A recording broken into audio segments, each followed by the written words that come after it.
Are you ready for it?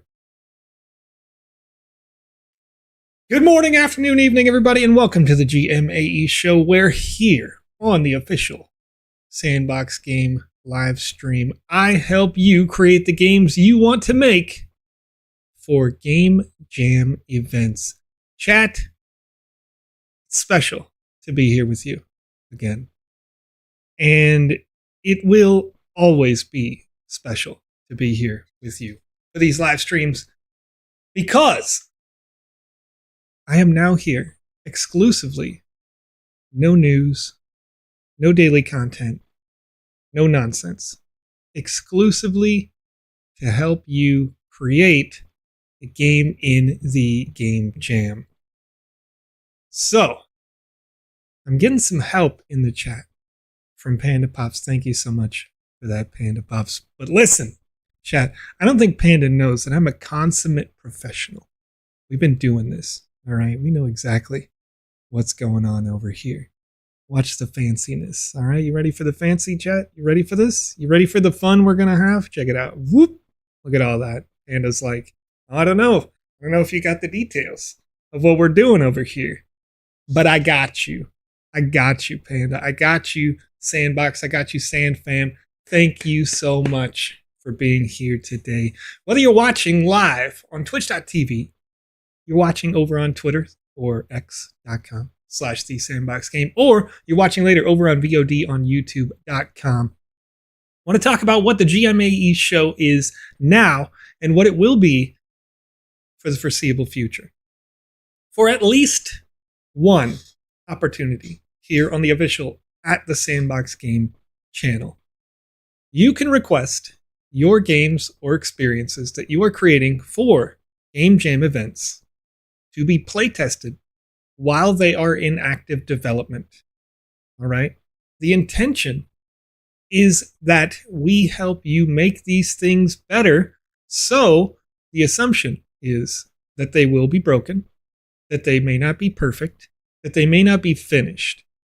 And when I playtest them here on this show, I'm going to give you all the knowledge and ability that I have, all the things that I've been doing behind closed doors, doing testing with Panda, with Alex, with lots of folks at the council. We've been playtesting games for the Game Maker Fund for years. We've been playtesting games for Game Jams. In fact, as soon as the Impact Game Jam finishes, myself, Panda, many others who work inside the Sandbox Game will be playtesting specifically all of these games and giving them review scores. So there's almost no one better to help you make your game reach the marks that you want in these Game Jam events. So hopefully you'll be able to submit whatever you're working on, get it in, and sometimes there's going to be opportunities for multiple playtests or reviews of your experience so that you can take it and iterate it from step to step. Now, this show does not stop here on this channel, but we want to make sure that it is always, of course, featured here on this channel. So, if we playtest your game here on today being a Friday, it is, what year is it? You know what I mean? It's May 17th, 2024, 10:07 a.m., our local time, my local time. And no matter where you are around the world, no matter which Game Jam you're participating in, you can submit your game for review here on the show. And then, if there's not enough time to finish everything up, I will also be playtesting separately on the Council's official Twitch channel as well on Monday and Thursday over on YouTube at the Council's official channel. So if I can't finish your playtests because there's too many to do, we will try to get to those as best we can, playtest everything, right?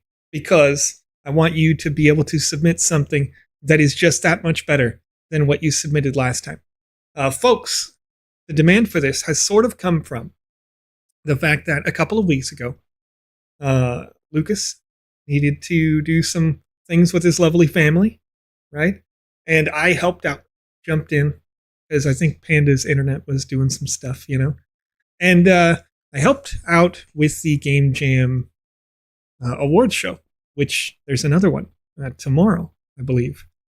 And in that awards show, I essentially just got to pull up my own notes from how we reviewed these games before. I didn't give advice or anything like that that wasn't mine specifically. Didn't talk about what Panda had reviewed or any of the other folks who do that. But the chat seemed to like that. They seemed to like that feedback. And they gave feedback as well to people who were winning. Because despite the fact that some folks can get first place, we do have a limited amount of time to create in these Game Jam events. So there's probably still going to be something that could be slightly improved. And so, once again, any submissions that come in during the show, whether they happen live here or they happen via the form, there's a form that went out in an email where you can also submit your games for test on a live show. So once again, if you're watching this later on VOD on youtube.com, check your email for the Sandbox game. Check to see if you got one about the Game Jam. And the very top paragraph there has a button right under it. You can click and fill out a form to help submit your game for review. So whether you can request it live or not, you'll still have an opportunity to get that in there. And then I can play test it either on this channel or on the council's channel. But regardless, I want to read a little bit in the chat because I appreciate you guys. You seem to be going nuts and I love it. I'm loving it right now. So we've got, hey, Ian, the IT guy, VOD Addict, Total Hill, Cold Cuts and Cheese, Astro Pro, Lucas in the chat. Let me see, Nervex, Fashul, Wapox, Iverson, Go West, Skyhand 110, Marshall, Vox Machina. Welcome to the chat. Welcome to the show. And let's talk about what the Impact Game Jam is, because it is sort of one of the more complicated game jams that has been submitted. And then what you can do in this game jam to sort of set yourself apart, because we do still have a couple of weeks before these games must be submitted. And in the meantime, if you do have a game that you would like me to playtest here live on the show, feel free to submit the name of that game. You can just type it in the chat if you like, and I will take it down as a note, and I can get to that right after we talk about what the game jams are that are going on now, including a local game jam specifically for Taiwan in just a bit. So the first is the Impact Game Jam. This is a radical exchange across the Sandbox collaboration here. For the 60,000 Sand prize pool, live award show on twitch.tv. You can win lands, you can win catalysts, which help you create assets and publish your game on the map. Registration for this is already closed, but with the 60,000 Sand prize pool, if you're watching, you may have already submitted your registry for this. And the synopsis here. Enter in the universe of Radical Exchange, where there's no time to rest in this latest game jam, where you have 3 weeks to create your game. An introduction to Radical Exchange. This is a movement that seeks to rethink economic and political systems for the digital age. They believe that current technologies driven by capitalism exacerbate inequality. Radical Exchange proposes new methods of cooperation and collective decision-making. They use research and development to create new tools such as quadratic voting, common ownership, and large-scale citizen participation. In the theme, you will dive into the world of sustainable resource management, create games where players run a business, program, or other while being mindful of pollution, poor working environment, deforestation, overfishing, and other unsustainable impacts. The requirements for this jam. We encourage you to make your imagination run free. That said, a few requirements we want you to fulfill. The game must include resource generation mechanics, must include research mechanics, must include building mechanics, and your game must be clearly based on at least one SDG or a combination of 2 or more. An SDG is a sustainable development goal, which is, as mentioned earlier, countering overfishing, countering deforestation, working to build an ecosystem that, yes, we can still use, but also one that is more resource managed, more conscientious of, yeah, we can take it, but also we've got to rebuild, right? And in kind with this, because the requirements sound like they may be complex, you may use our new resource management template inside the Game Maker, which includes ready-made mechanics to satisfy the first 3 requirements. So essentially, the complex parts of the logic have already been handled by the Sandbox game staff. And so if you use that template, here's something that I want to mention, right? I know a lot of people, when they did the Yes Chef game jam, the one that was sort of Hell's Kitchen themed, a lot of people used the assets that were in there, and they submitted those assets, they submitted that game, and what ended up happening as a reviewer is that the template, a lot of folks basically submitted the template. Some of them made fancier versions of Hell's Kitchen, but very few of them really stepped out of the box to make something different. And what ends up happening as a reviewer is that if everything starts to look the same, then everything starts to get more of an average score. So what I would recommend to you is that, yes, if you need to use the template because maybe some of the mechanics seem complex, that's totally fine, right? But at the same time, try to add in a more dynamic environment. Try to think a little bit outside the box about what this means. Because if we're creating sustainable development goals, that doesn't mean we can't still have fun with the way that the gameplay is. Whether it's a deeper narrative or maybe a more interesting environment than the sort of a just base default stuff. This is going to be core to making sure that you get a really high tier score in this jam. Because, I suspect that what will happen in this jam is sort of the same thing that happened with Yes Chef. There will be some folks who see the default template, pretty much run with the default template, put a little bit of chat in there, and they're going to get average scores, So, when you're thinking about, the Impact Game Jam and how you're going to make an impact with this, you can replace certain assets with different things visually, right? And still leverage the logics that are in the template. You can put it into an unusual place. You can make it subvert expectations when you start to satisfy the goals. You can also go beyond in terms of gameplay loops and mechanics once you have already satisfied the goals. As long as the mechanics are in the game, you can satisfy the mechanics, reach the levels and layers that you want with your resource generation, your research, your building mechanics. Let's say that you do that. You get through the research tiers, through the building mechanics, you complete the task at hand, then it unlocks more gameplay. Something more dynamic like that will help you step up and out ahead to do well. So let's see here. In the chat here, GoWest927 over on Twitch.tv says, I'd request mine, but I'm sure people are tired of seeing it. I don't know if people have already seen it, Go West, but I can assure you that I have not. And once again, the goal of the show is just to help you improve the quality of your products. So if you want to request yours because you want to increase your chances of winning in this game jam, feel free. Send it in. I'll go ahead and I'll test it. Ninja Puppy Inbox. I will be, as they're asking, am I the only host for the GMAE at this moment? I will be the only host for the GMAE show regardless. Not Alex, Lucas, Panda, anyone else.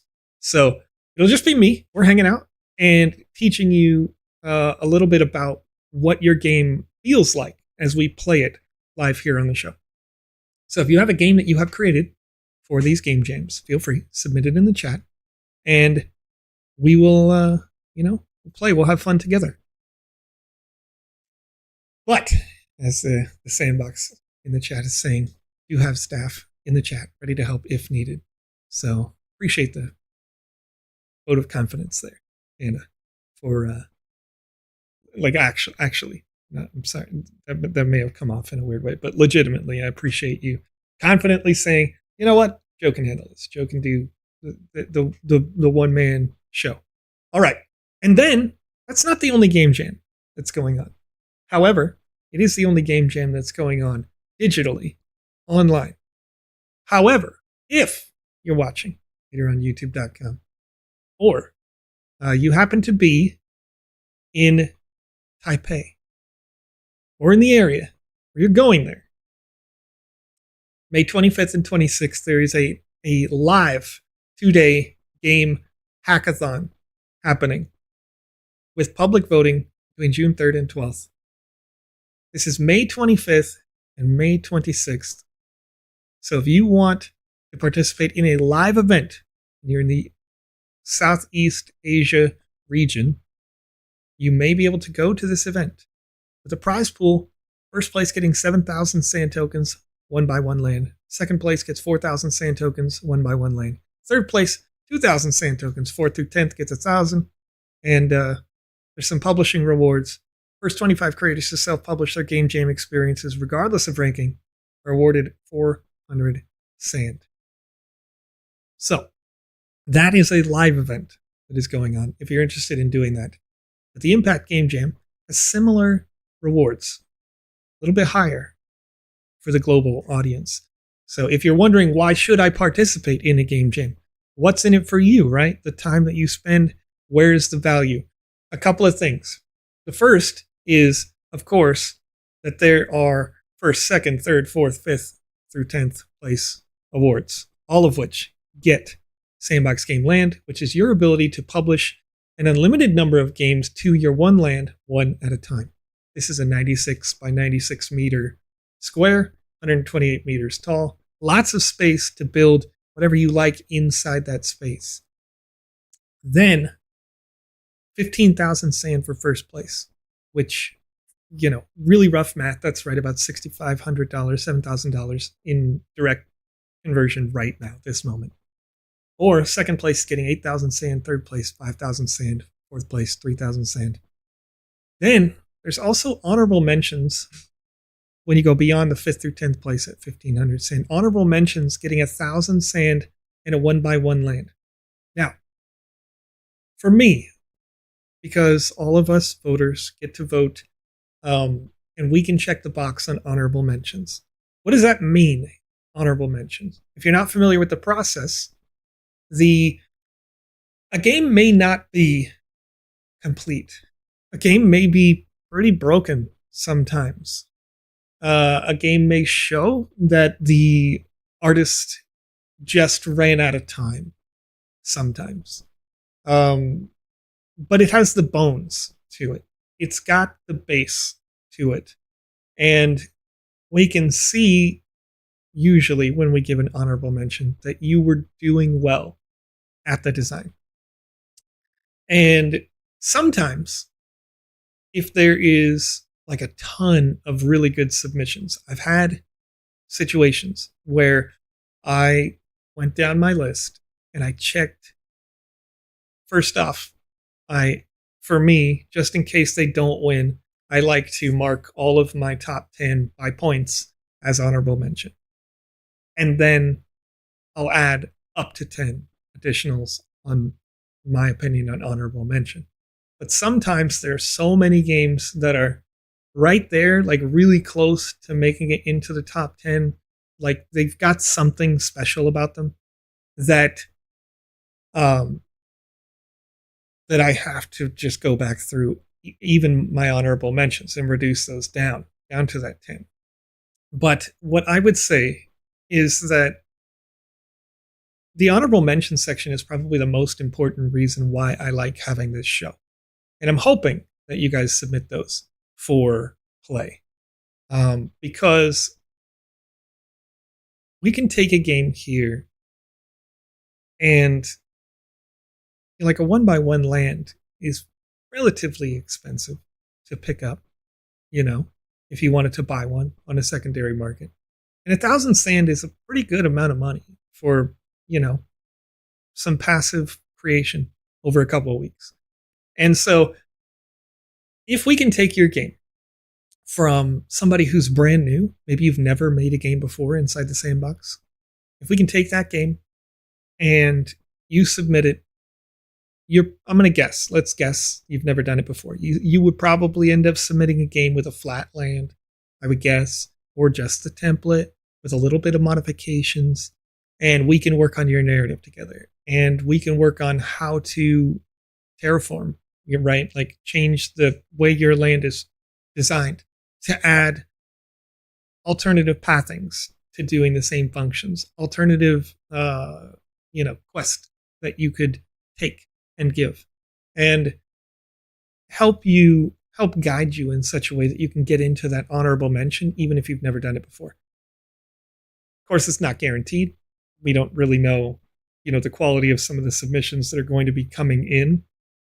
There are definitely some folks who have submitted for game jams in the past that were high enough qualities that I thought they should already just be live on the map, right? They could even, in some cases, I've seen games that are so good, I wish they were in seasons of the sandbox game, So there is and can be some really good stuff that comes out of these. But if you're brand new, the honorable mentions, I think, should be your target. And that should be a space that you should hope, to get to from the bottom, if you can.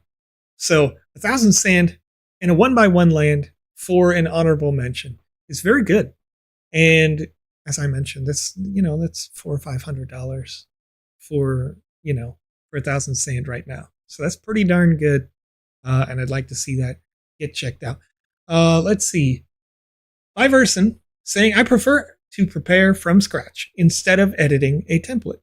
And that's a perfectly valid way to go about your game jam creations as well. You want to, if you're building it from scratch instead of editing a template, that gets you what I mentioned before. It separates you from everyone else. But as I mentioned, if you've never created a game before inside the Sandbox game, and this is your first time checking it out, then it makes sense a little bit to open up a template, because something else that's very interesting about using a template is if you don't understand these mechanics, if you don't really know how to create a game that uses sustainable development goals with resource generation, research, building, you can open up that template and sort of look at that and see how the logics are interacting with each other in that area.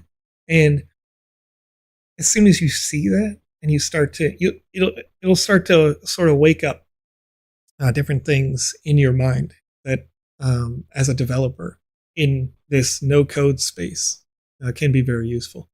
And I'm thinking about, there was a game jam that we had a couple game jams ago, I guess, where I can't remember their at tag. I think it's AOPE. They had created a sort of a Fall Guys map, and not like the entire game, of course. It was one very particular game, or maybe it's not animated. Thank you, Hodel Hill, typing that in the chat. They created a Fall Guys style map where if you walk onto a block, the proximity of you being on the block triggered an event, which is, so one logic is like floating above the block that nobody can see. You walk in proximity of that object, it triggers object below it, which starts to sort of shake the block. And then time goes by, a second, and the next object triggers, which destroys the block. A void action in a very small proximity, so only that block gets blown up. And above those are another set of logics for a sort of a coin that you could collect. And any player can collect the coins. So you pick it up, the coin gets destroyed, another logic goes bling, great. And all of that happening when you open it in the Game Maker. And this is why I think a template can be useful. But when you open this in the Game Maker, you're actually able to see all of the different devices that create that logic. And the difference in their screenshots that they posted on Twitter versus what the game actually was dramatic. Because the player, of course, you're not seeing any of these logics that are floating, but above each block was 6 or 7 different logics times, I think it was like 25 or 30 blocks. Actually, I think it was like 15 blocks one direction and 15 blocks the other. So, whatever that math is. Anyway, when you see it, then it sort of opens your mind to what more can you do? So I think templates are really useful in that way. Let's see here. And that's PandaPops. Thank you for that. Folks, if you're watching, and you're watching on YouTube or you're watching on Twitter, then you can submit right now. You can publish your game to the drafts gallery inside the Sandbox Game Maker. And if you publish your game in any state right now, any quality, I can play that here for you on the show, and we can test it today. So this show, we've got an amount of time today, about an hour and a half by my guess right now. So we have lots of opportunity to play test your games for those people who are interested in doing so. Let me see if I open up the Sandbox Game Maker right now. I'm hoping that this one is the Game Maker and I didn't just click the game client. That'd be funny. Or, alternatively, it would be funny if this is the older version of the Game Maker, Oops! There we go. Yeah, I thought so. All right, 1 second, chat. I knew it, because I bookmarked that Maker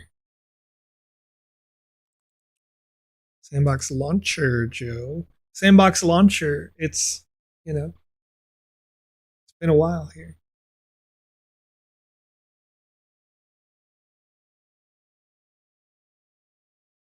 Have another download. Update available. Do it! Should have done this before the show, chat. Should have opened this up. Can't believe. Oh, there we go. Well, that was fast. That was quick. Am I wrong? Am I dumb, chat? Oh, so 0.9 doesn't work. That's correct. Alex asked about that earlier.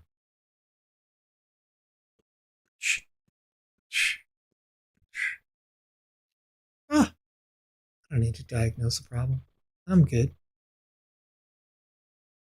I got this. Sorry for all the Elgato thingy every time it goes full screen. It does a little resolution flicker. It'll be like, hey, that doesn't work. Well, we'll get this validated. Anyway, in the meantime, what's up? How's it going, Monkey? How are you doing? It has been a long time, hasn't it? It's been a while. It's been a good while. Seeing Sparky in the chat. Thanks for joining, Sparky. You're not at work, are you? You're not watching from work, are you? Play game for fun. Welcome to the chat. How are you doing today? Eventually, these files will be validated, How am I? Doing well. Just, getting into the flow of it. GMAE show back on the official channel. At work, just lurking. Okay. And so many of you folks are here. I'm hoping that I don't decrease your productivity, Hoping to increase your productivity here with the show, chat. All right. Let's see. Got the music's probably... Oh, it's not super loud. Okay. I had to check my levels really quickly. All right, so if I got to start playing and I hit all, should be able to see some experiences, hopefully, that are titled for this. Yeah, test 3, fearless runner, oop oop hub. Shout out Andy. I'm gonna try to find one that maybe folks have submitted for this jam already. PWD Game Jam? Wow. That was a while ago. That was a while ago.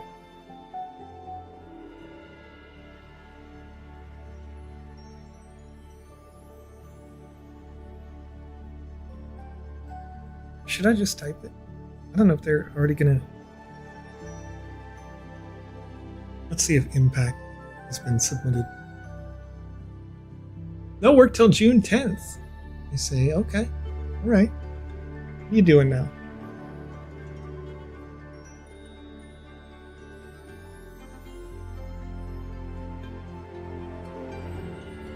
Huh.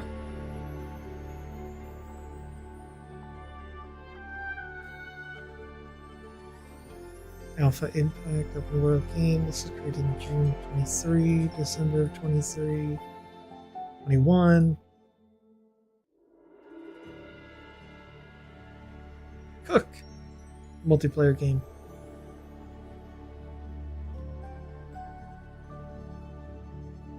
Hope to still lurk and work though. We'll see. We'll see if that works out.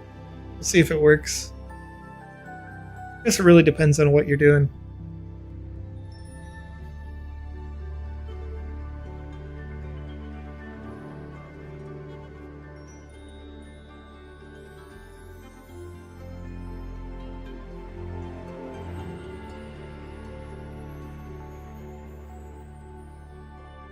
It looks like some folks submitted one for what I'm going to guess is a live, like an in-person game jam. Hobby Race, JGJ.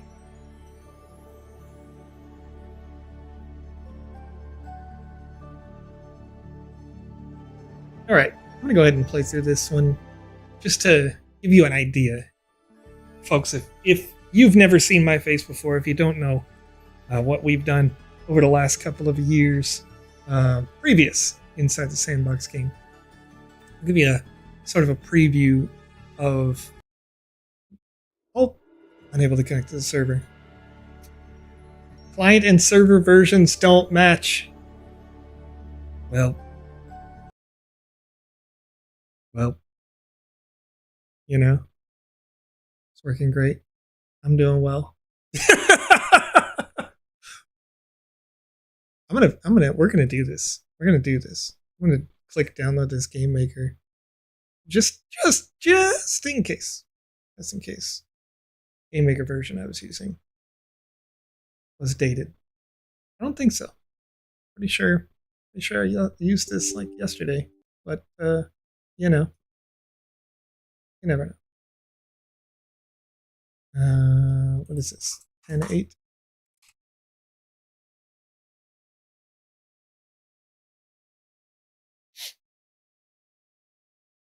It just came out yesterday. VoxEdit says, well, Alex, you got me.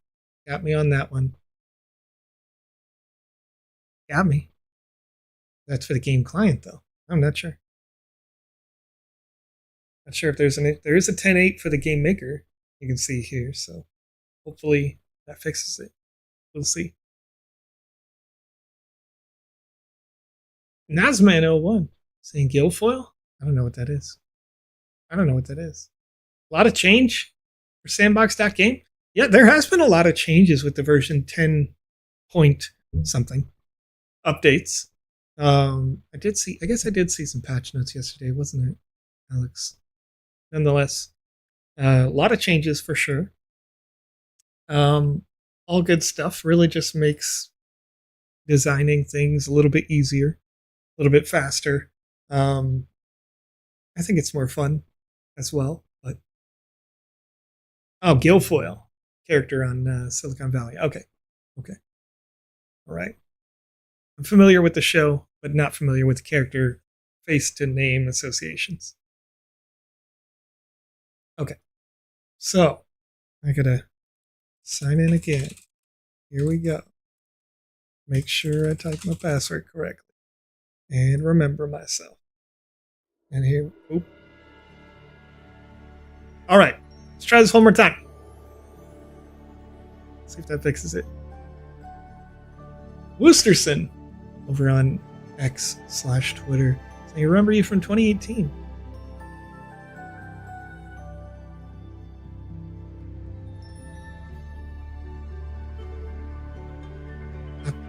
Maybe you already knew me from before, in the before time. Maybe you already knew me. Been around a while. Let's see if we can find that test one more time.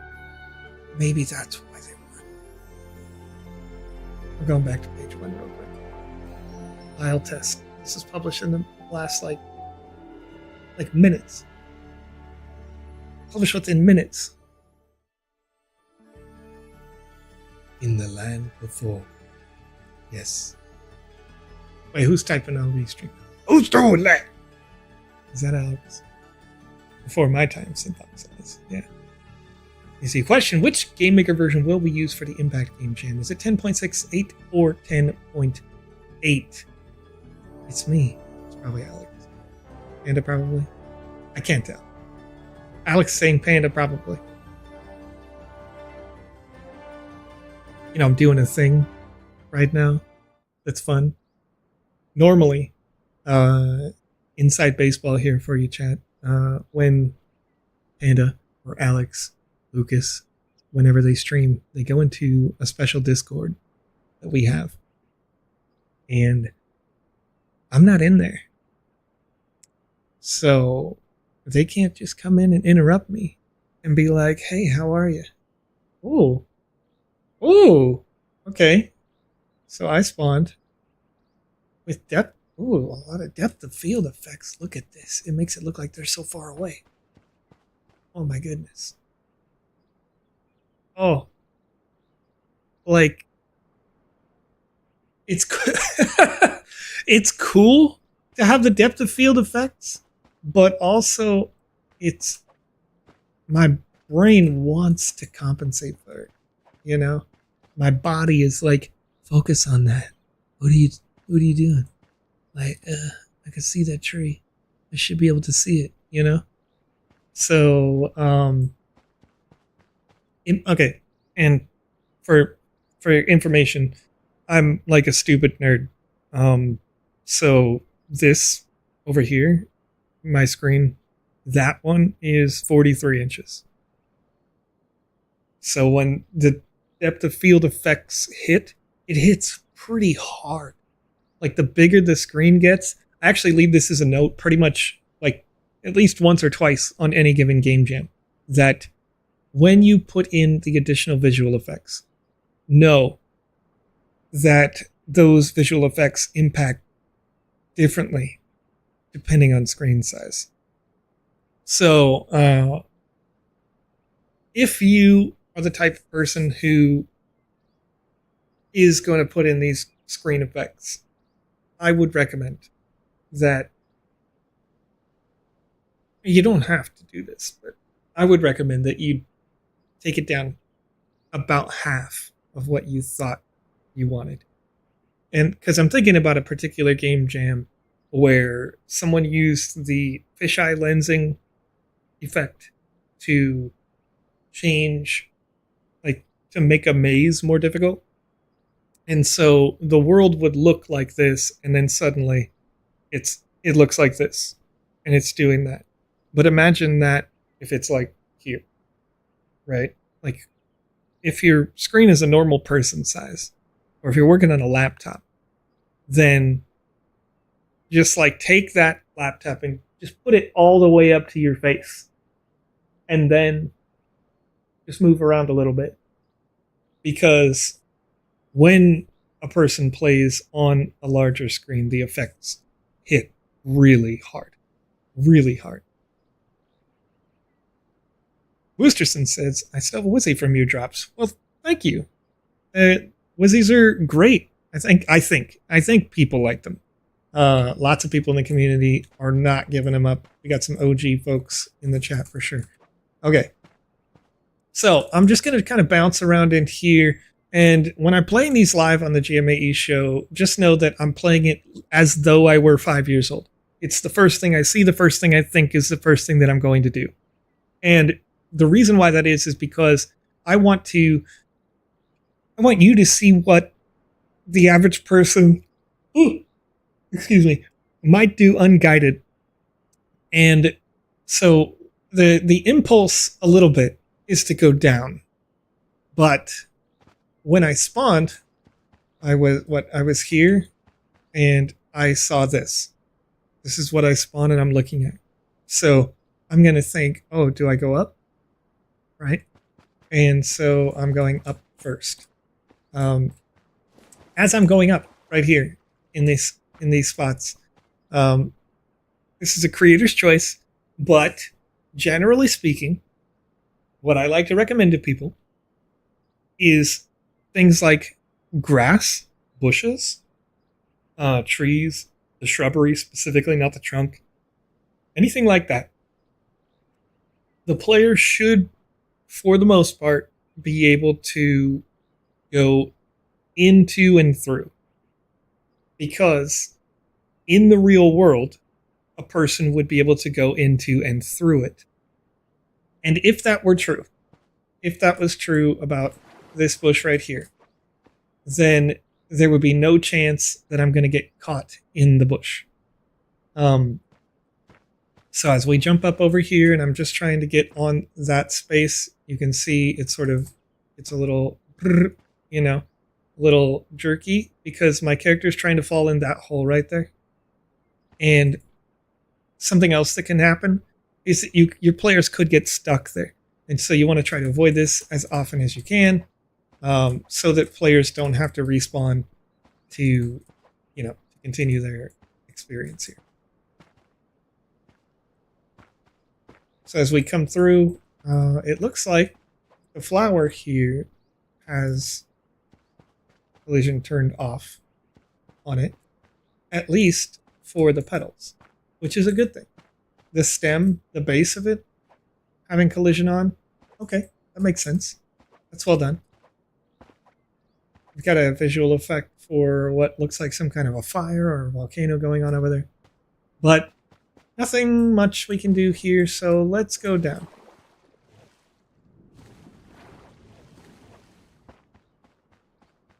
As we jump down into the level, we're seeing 1, 2 possible paths, which is good in terms of what does terraforming, or what do we want to do with terraforming when you are designing a level.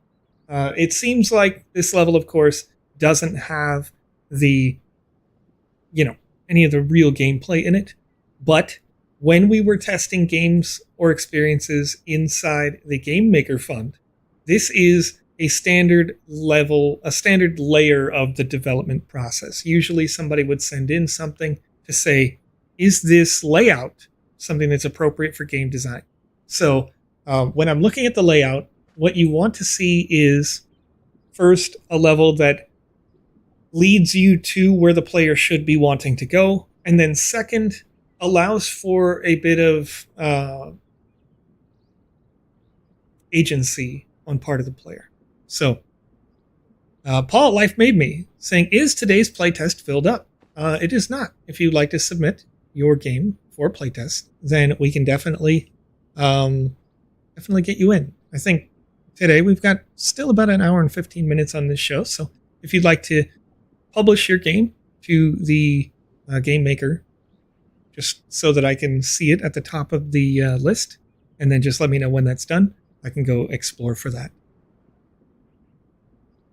All right. Anyway, so as we came down the waterfall, which was sort of the leading path from the top, it seemed like we should go down the waterfall. The first thing that came to my mind was, and I didn't check for this, but I would check for it if it was a QA test. In fact, I think I can do this. Yep, that works. Do we have fall damage turned on? Let's see. I'm alive. So that's good.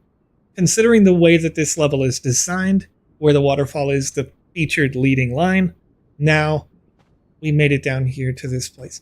And we've got two possible paths, one through the forest.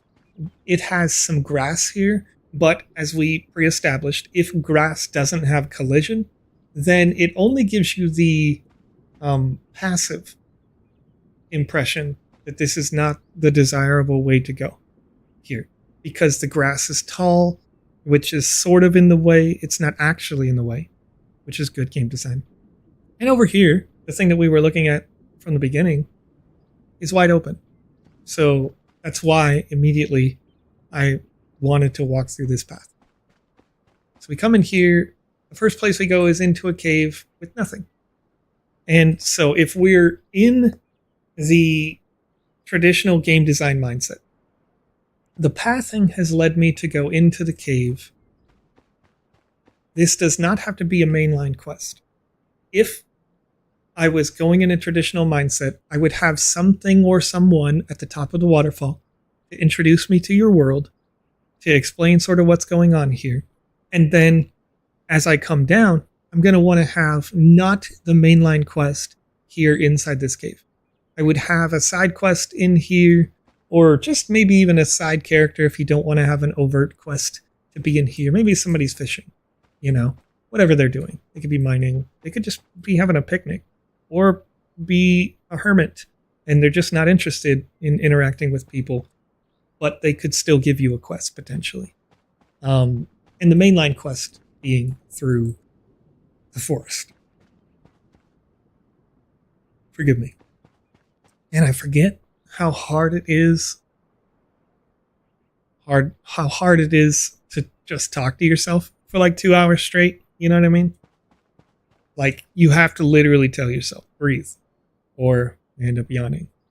Do it all the time. All right, so as we come through here, coming into the forest, we would probably have a quest giver or the next part of the quest chain here at this intersection. The visual effects really aren't sort of affecting me here negatively because, we are in more close proximity. There's more in-focus walls and objects as we come in here. But I would probably have a quest giver somewhere around here. And then from there, that quest giver is establishing what this world is to the player. So we've already come down.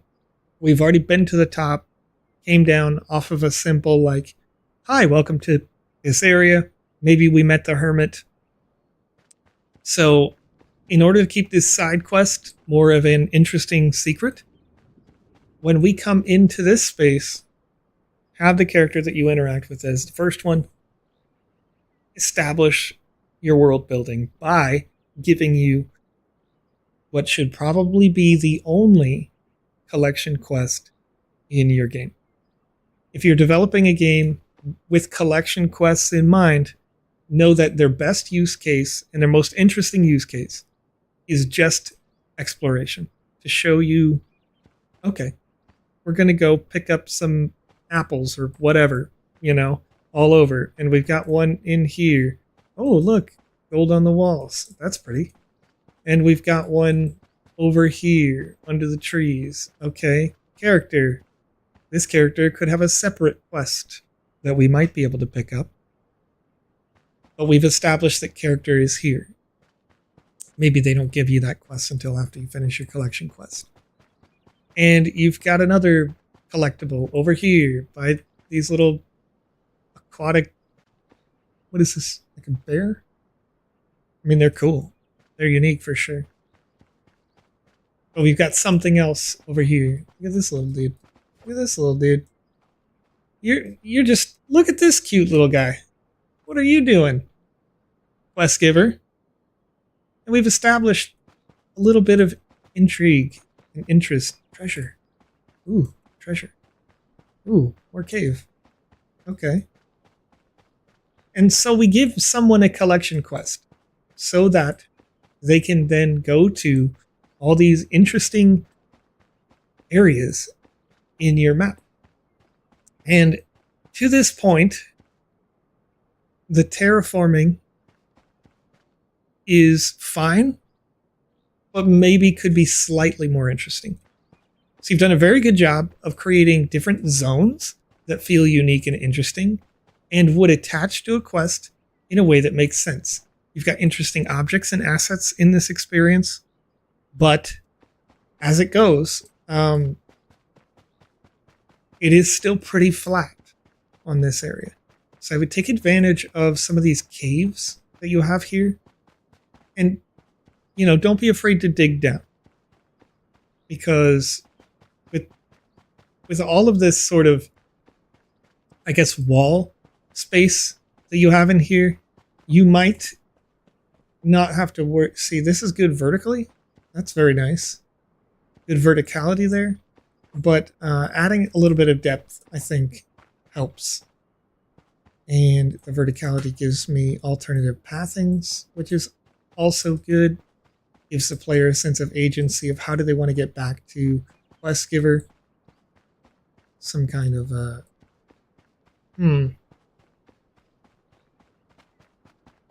So there is some good layering here, and there's good distinct zoning, and there's opportunity for the player to speak with new and interesting characters. There's opportunity to introduce you well into the world. So if I'm just looking at this from the traditional Game Maker Fun stance that we would take before, the terraforming on this is very good. The level design is very good for a traditional style adventure game. Now, let's see. So we look at these stairs. The stairs perform well. We didn't clip on those. We were able to climb them. Another good, interesting landmark here in a distinct zone. Alternative pathing to coming back to wherever we wanted to go, / necessary pathing if we are coming over here. Just checking the bridge here. We couldn't fall through that hole. That's very nice. Got yet another distinct zone with more of these characters. The one that was very interesting. Now there's a few more of them. I might design these assets, whether they're placeholders or not, might design the assets to be a little bit more unique and not all the same, unless you very overtly make that a narrative beat or a joke that they say, like, maybe guy on left talks to guy on right and says, "Hey, Bill," and they say, "Well, I'm not Bill, I'm Steve." You know what I mean? And now we're making a joke of the fact that they're sort of Oompa Loompas. They all look the same, sort of stuff.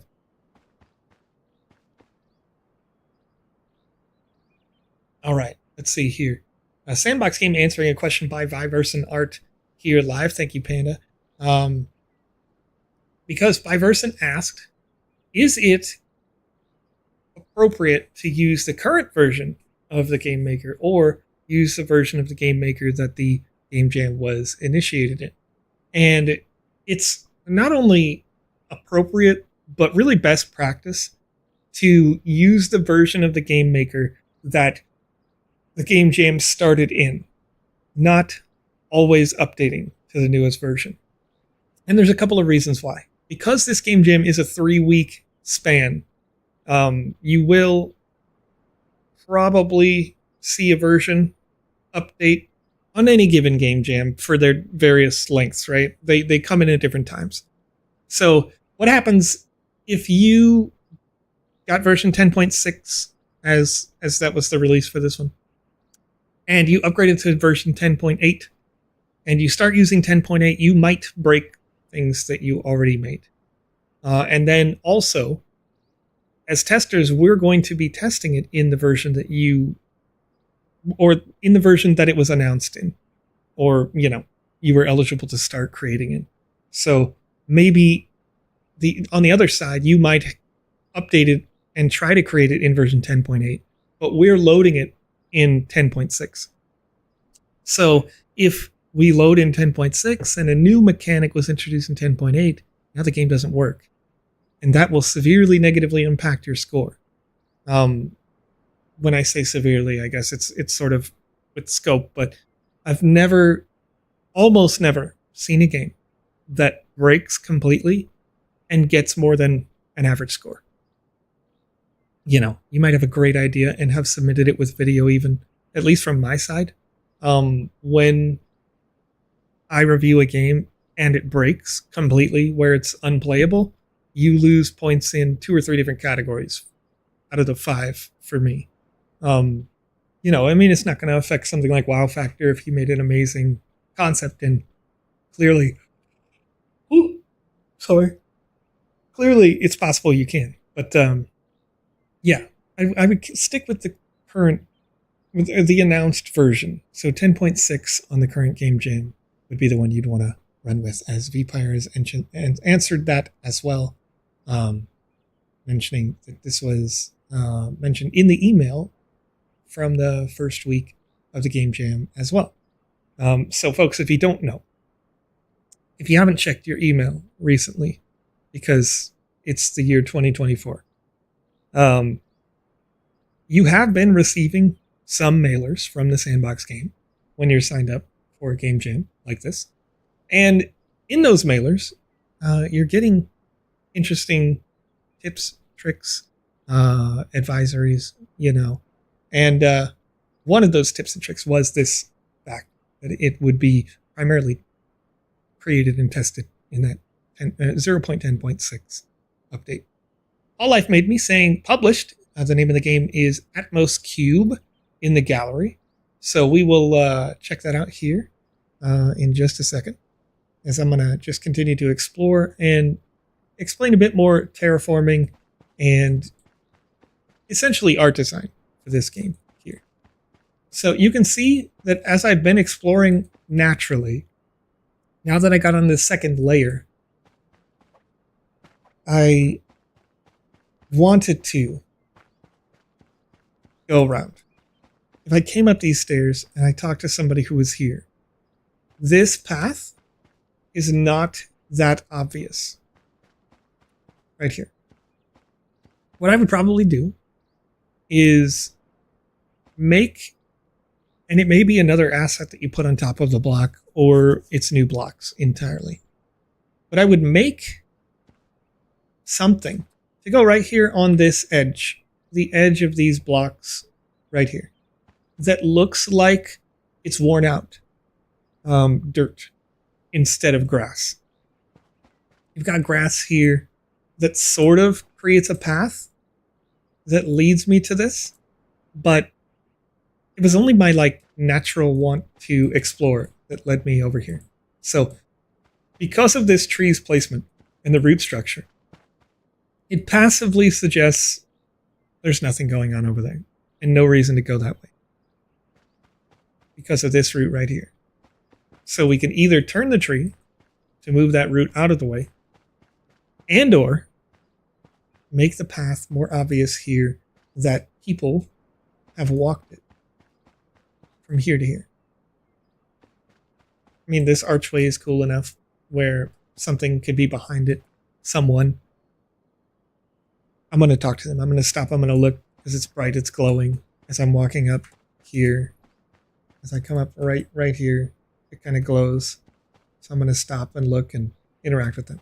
I'm going to go across the bridge once I already get up here, but I need a way to know that this exists a little more overtly. And then as we come over the bridge, there's sort of nothing that indicates this is actually safe. My impulse was to jump over it, but my tester self said walk over it to see if you fall in a hole. Now you know as a dev, right, that if you have developed inside the Sandbox game before, you understand that this asset is designed with a collision box inside of VoxEdit. So you know there is a collision box here, but the player doesn't necessarily know that. If they're a player who's never designed before inside the Sandbox game, they might look at this and go, ooh, danger, and jump over it, which is okay. That's fine. But you can also make this a little dynamic as well as a dev by adding in, well, first you turn off collision for the bridge, and then you add in manual platform here that's invisible with collision on. so that this really does let you fall through, if you want it to have that sort of degree of difficulty. Now, that said, in this particular case, with it falling all the way down to here, I think that's bad game design a little bit, because it's punishing the player for no reason. But something that could be fun is this level, this height, is inaccessible from the ground for the player. Oh, I fell anyway. Oh, hey, and I got stuck in this plant. That's funny. That's actually really funny. Something to work on. Look at that. Getting my little... You can see my wizard neck. Okay. So anyway, let me rush back to that spot. So that plant, you should have collision off on that plant for reasons we've just seen. But from the ground, this is all inaccessible. So if you want to make that hole work, you could, by extending the land out just a bit, but not at the top level. Because why is the bridge there, right? But you could extend the land, having an outcropping, like a rock outcropping, go out to that point. So that if somebody did fall through the bridge, you wanted to make that possible, then they fall on the rock and they can climb their way back up the side of the hill. And they can go, oop, and it's punishing without being awful, if that makes sense. So we try to get back up there, and we'll explore this just a little bit more before we get on to All Life Made Me's experience.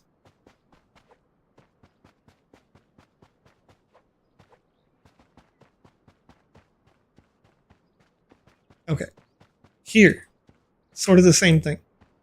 If we want these vines, the vines do appear to be a ladder. They appear to be climbable, right? We tested that once. That worked. These probably are climbable.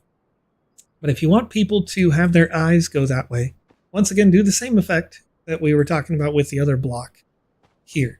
Because you assume that if this is a walkable path, it will have been walked. And it's just there to say, hey, player, look. Because the contrast is actually really low here. It's low visibility for those vines.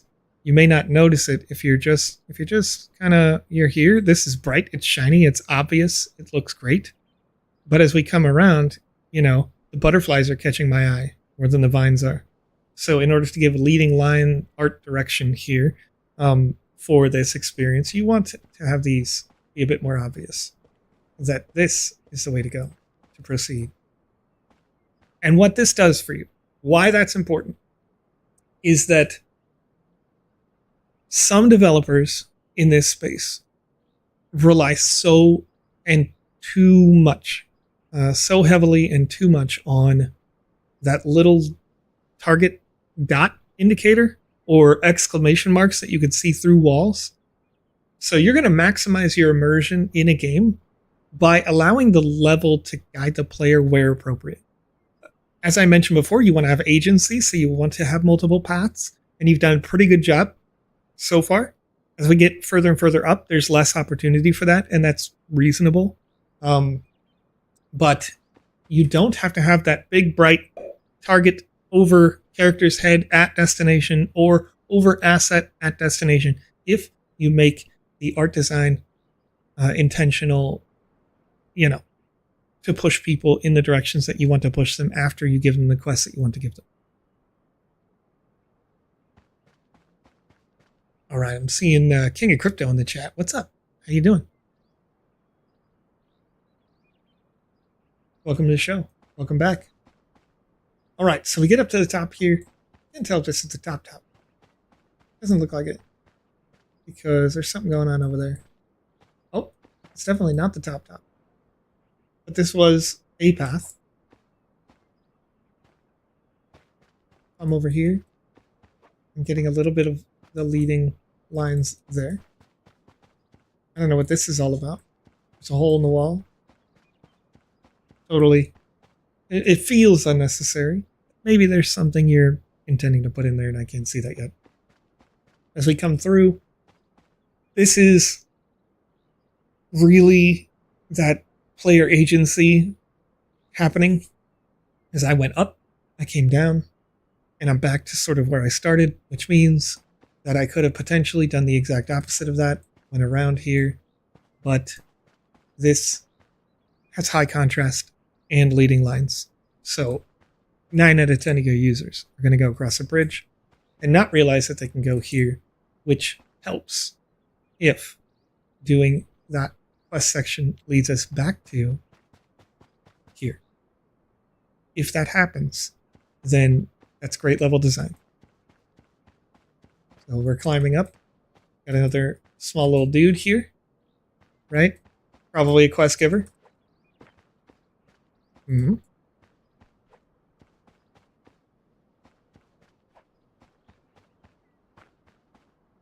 I want to go up. There's got to be a better way. Got to be a way to go up.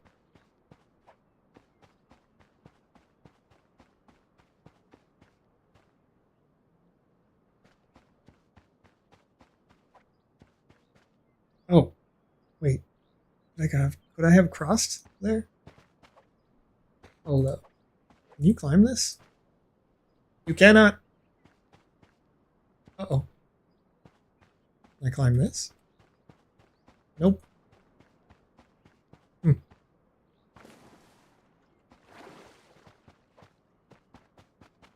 Anyway, let's move on here. I want to get to Paul Life Made Me, publishing the Atmos Cube in the gallery here. So let's go back to the gallery and let's check this out. You get a rough idea, anyway, if this is your first time watching the GMAE show, you get a rough idea of what's going on here, because at least the way that we're going to help you with your game design. Because, quite frankly, when it comes to like that experience that I just pulled right there, whatever it was, IEL test, I think, this was really fairly well done for that level of completion. They clearly had some intentional design. They weren't, over or under designing things necessarily. And there were still things that can be worked on. And,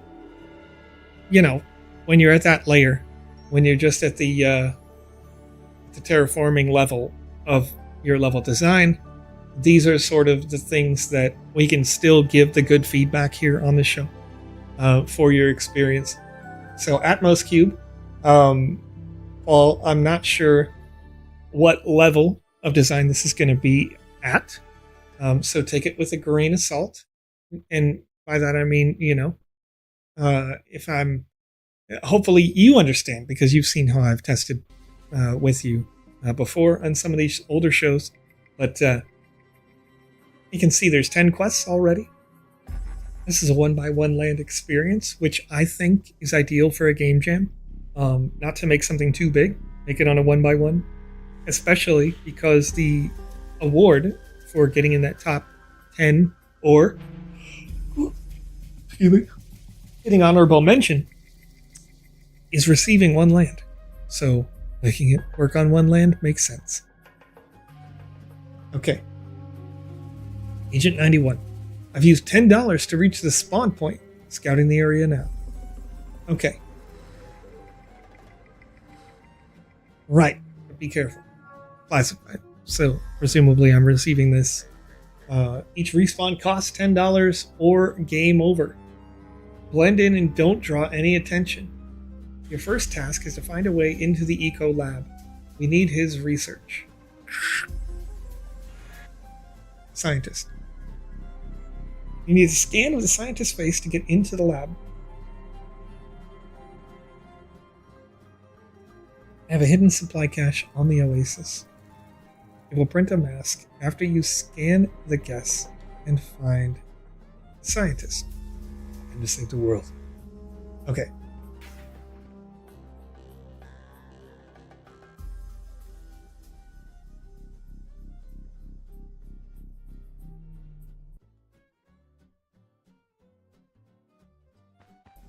Interesting. So it seems like we have a music toggle here. Got some different options. That's pretty cool. Initially, I was thinking that that was going to be sort of a problem, but doesn't seem to be. All right. One glowing, giant, spinning asset scrap. Great. If your style, theme, intention is to make it a little bit less serious, a little bit more Crash Bandicoot sort of a thing, those assets in that way make sense. To have them glow makes sense for the first one, regardless. Because it's your character noticing it for the first time. Oh,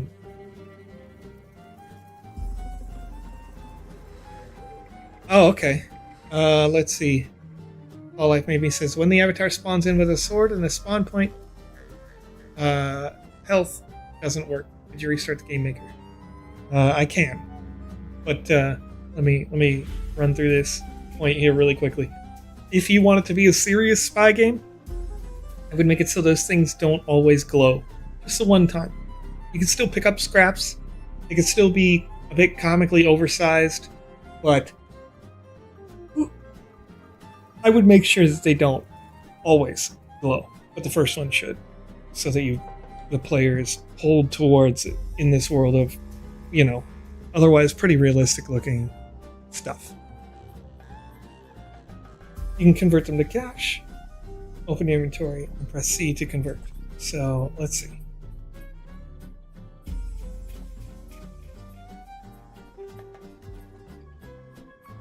Now I have $15 instead of 10 XP. That's great. I'm going to go ahead and restart the Game Maker as you recommend here to make sure that it doesn't have a sword.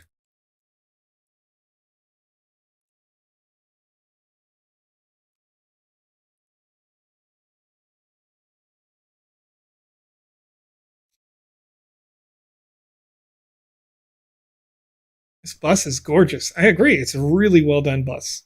And that's sort of what I'm talking about when it comes to your choices as an artist on the game design.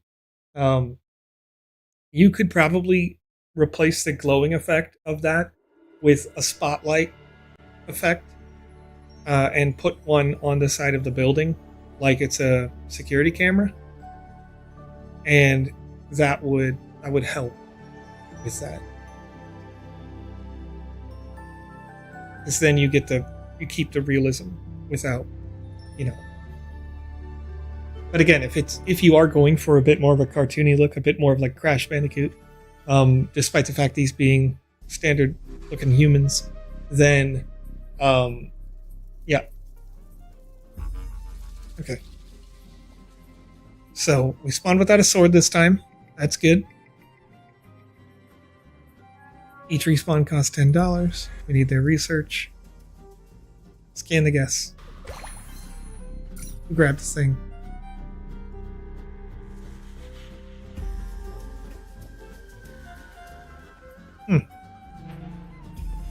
Okay.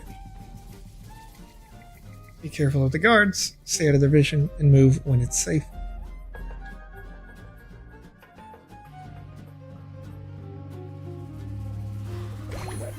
So I assume this is a camera because it has blue laser. Blue laser is good because we've established it's a stealth game. We know blue laser would mean big problems. Red laser would be even more obvious. But we've turned off the camera. That scraps from this guy. Ah! He got me. It's the worst. That's the worst. I didn't watch for his movement patterns. Hidden. Sneaky. Sneaky. Sneaky Joe.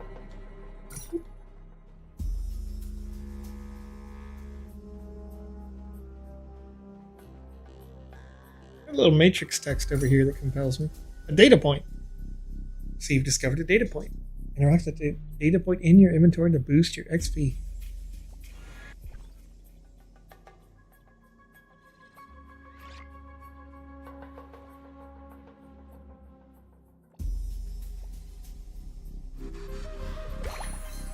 Okay.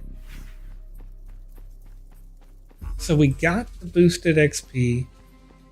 We did interact with it. We got the cash from the bolts. There's more data points.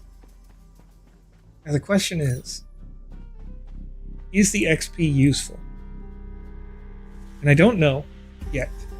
But what I do know is that for a couple of reasons,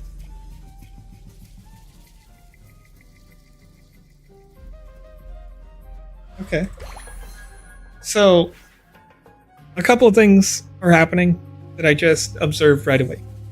One, you've added friction to your user. The scrap items, in order to give you cash, that if we're going for sustainability, scrap for cash,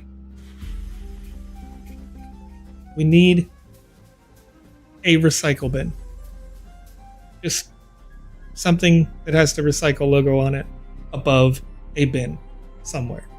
It could be over here by the bus. It could be literally anywhere on the map. You got some open space over here, right over here. Recycle bin, or put the bin here by the side of the road because we assume that, you know, and don't make it a rolling bin. Make it a fixed bin, looking like we care about that. Then cash the scrap in there, if you can, you know. And the reason why I say that is because I'm thinking about we want to reduce user friction, which means if I want to cash in scrap right now, I pick up one scrap. My impulse is to get the cash right away.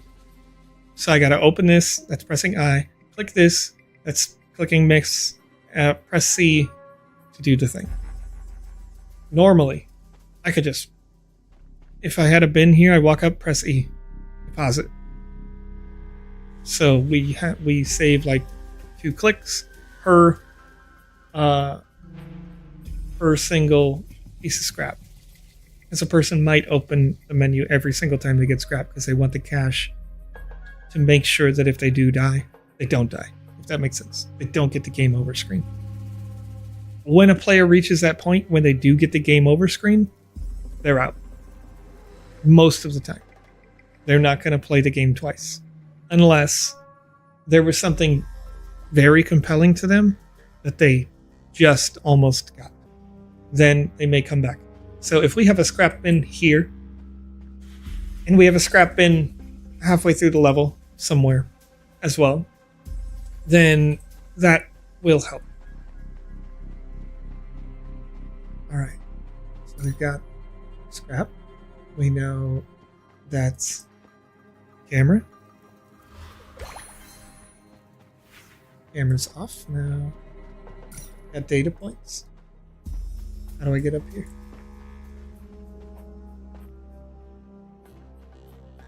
Now that I have the camera disabled, I can get up there. You get the data point. That's a good reward loop. I did have to disable the camera. Interesting here. This guy's gonna walk up. Let me see me when I'm on the boxes. The shades are too dark. And that's a joke. That's actually a joke. But he can't see me. Can't see me on top of the boxes from that distance. Makes sense, I guess. Because he does have the indicator of his field of view. Maybe it's more like a field of how much does he care? You know? But, let's see. Well, see, here we go. So we've got press 0 to buy some cool glasses. Press 2 to buy some knuckles. Which is this stuff over here, it seems. I don't have enough cash for it. But that's interesting. I like that. I'm sort of running into a different problem in my mind here. Ah! Well, Sid noticing. This, scanning the guest. That's good for the scientist. But I don't have. Check again later. Let's Classified. I don't have enough, as I mentioned in the last experience, leading lines to sort of take me where I want to go. And it's feeling a little bit more open than I would like at the moment. It's the middle of the day in a stealth game. Those two things are really not compatible too much. The security guard dudes, as I take them out, nobody else seems to mind that the security guard guy just died. Data points are good. Like, I mean, this one of these people noticed, right? Like, one of these people would have noticed that the security guard gets just dropped right here and disappears. So I would think that one good thing could be this security guard that's walking back and forth here for the interest of world building. They're walking back and forth here. If I middle click them to get rid of them, make a soccer player or two start up some conversation about that. You know, like, oh, looks like it's time for a new shift. They could be jokes, they could be serious. It's up to you. What the tone of the game is going to change that. I'm inclined to think that the tone of this game is a little bit more lighthearted because it is in the daytime, it's not at night, so it's not a serious stealth espionage action.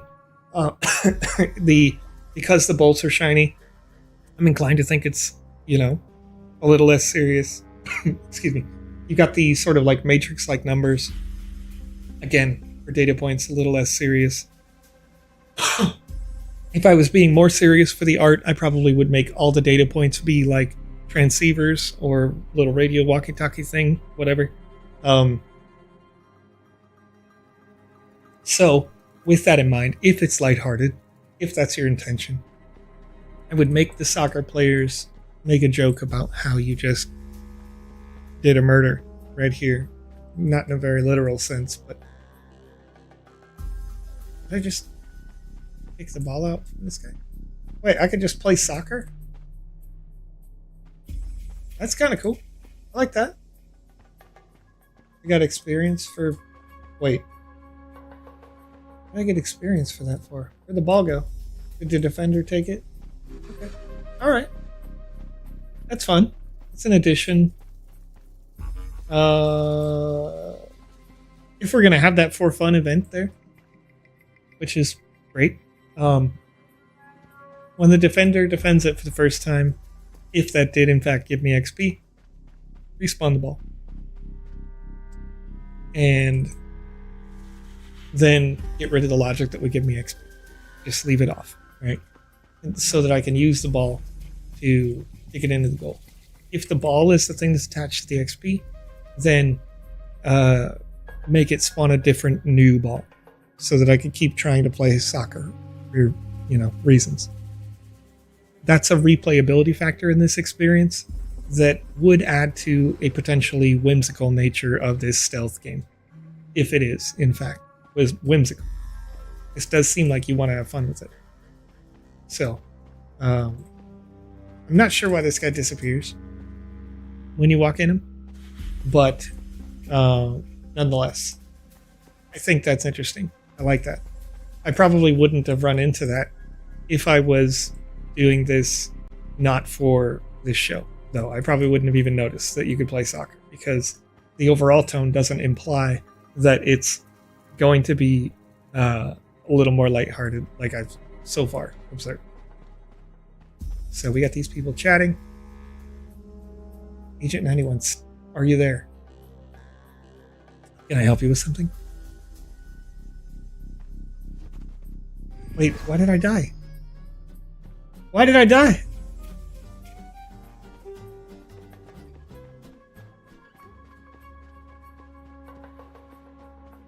There's nothing here indicating that I'm gonna... This party is... Okay, I'm hidden here. Noticing. Am I not supposed to be seen by the crowd?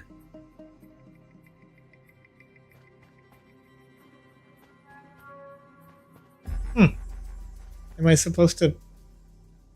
That's not him. Okay.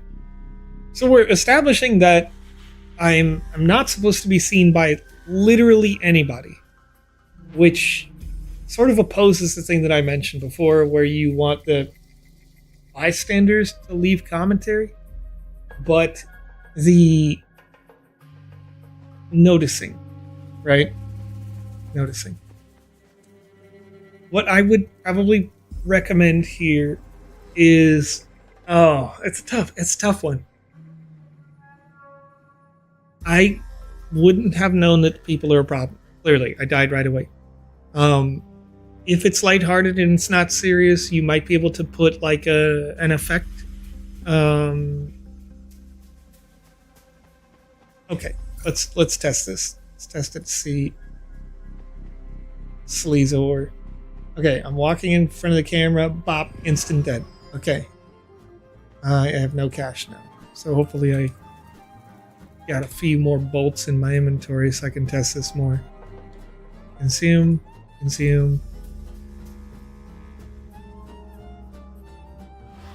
I like what you're doing here with the use of the data points to pop up this your mission. But in this particular UI, it's not high contrast. Like, it's not... Like, I don't stop to read that, I guess. So the very first data point that we picked up, it said something. I didn't read it at all. And even on these later data points, I'm not... Like, they're not... It doesn't... It's not compelling. If there is a way, which I don't believe that there is, but if there is a way in the Game Maker right now to change the color of this text to be just like bright yellow, do it. Change the color of this text.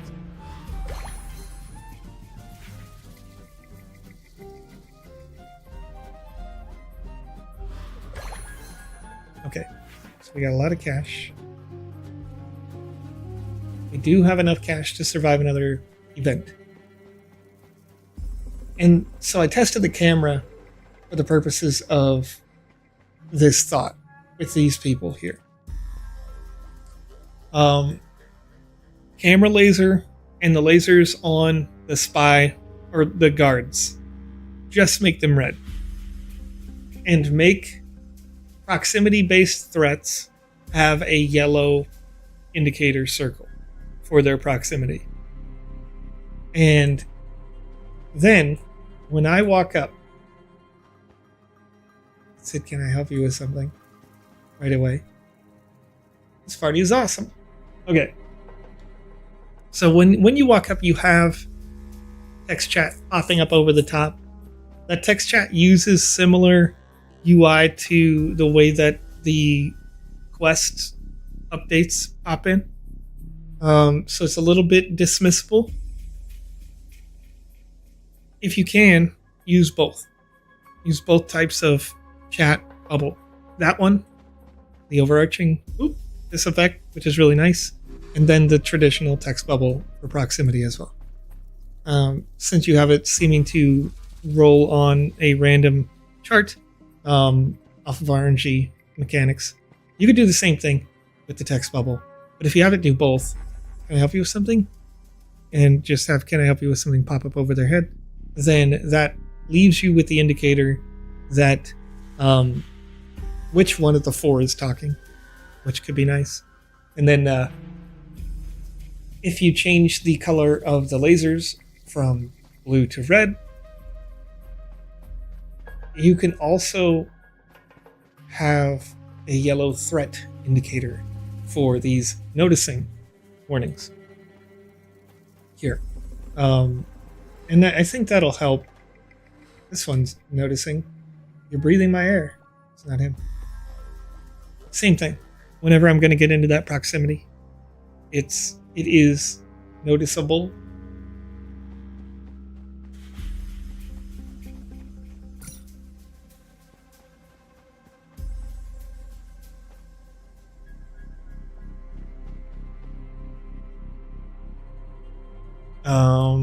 This text chat right here.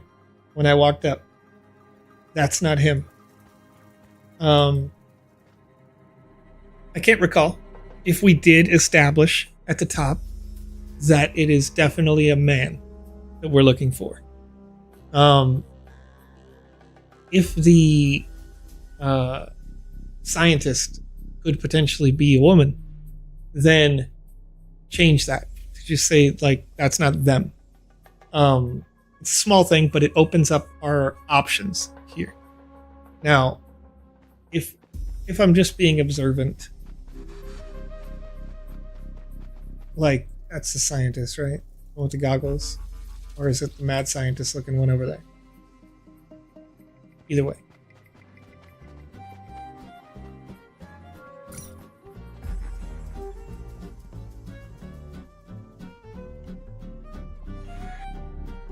You can now purchase bees from the supply cache. Ooh. That's fun.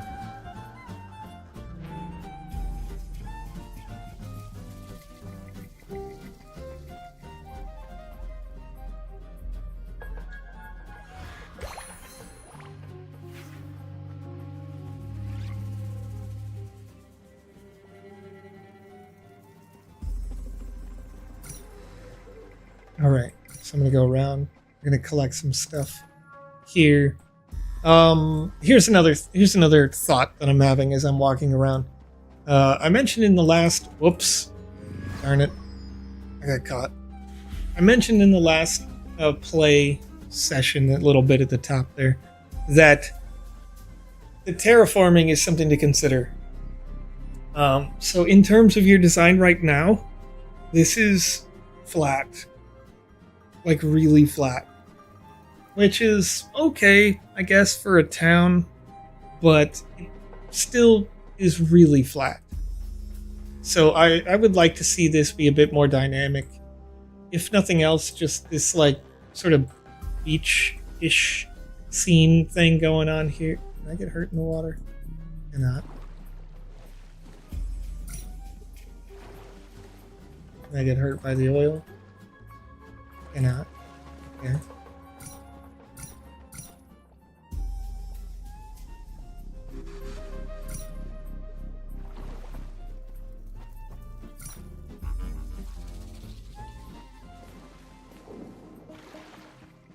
Tip, healing water. Okay.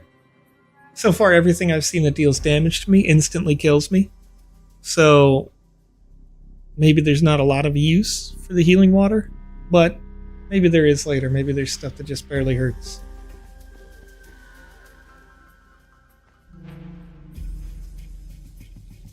Okay. This one.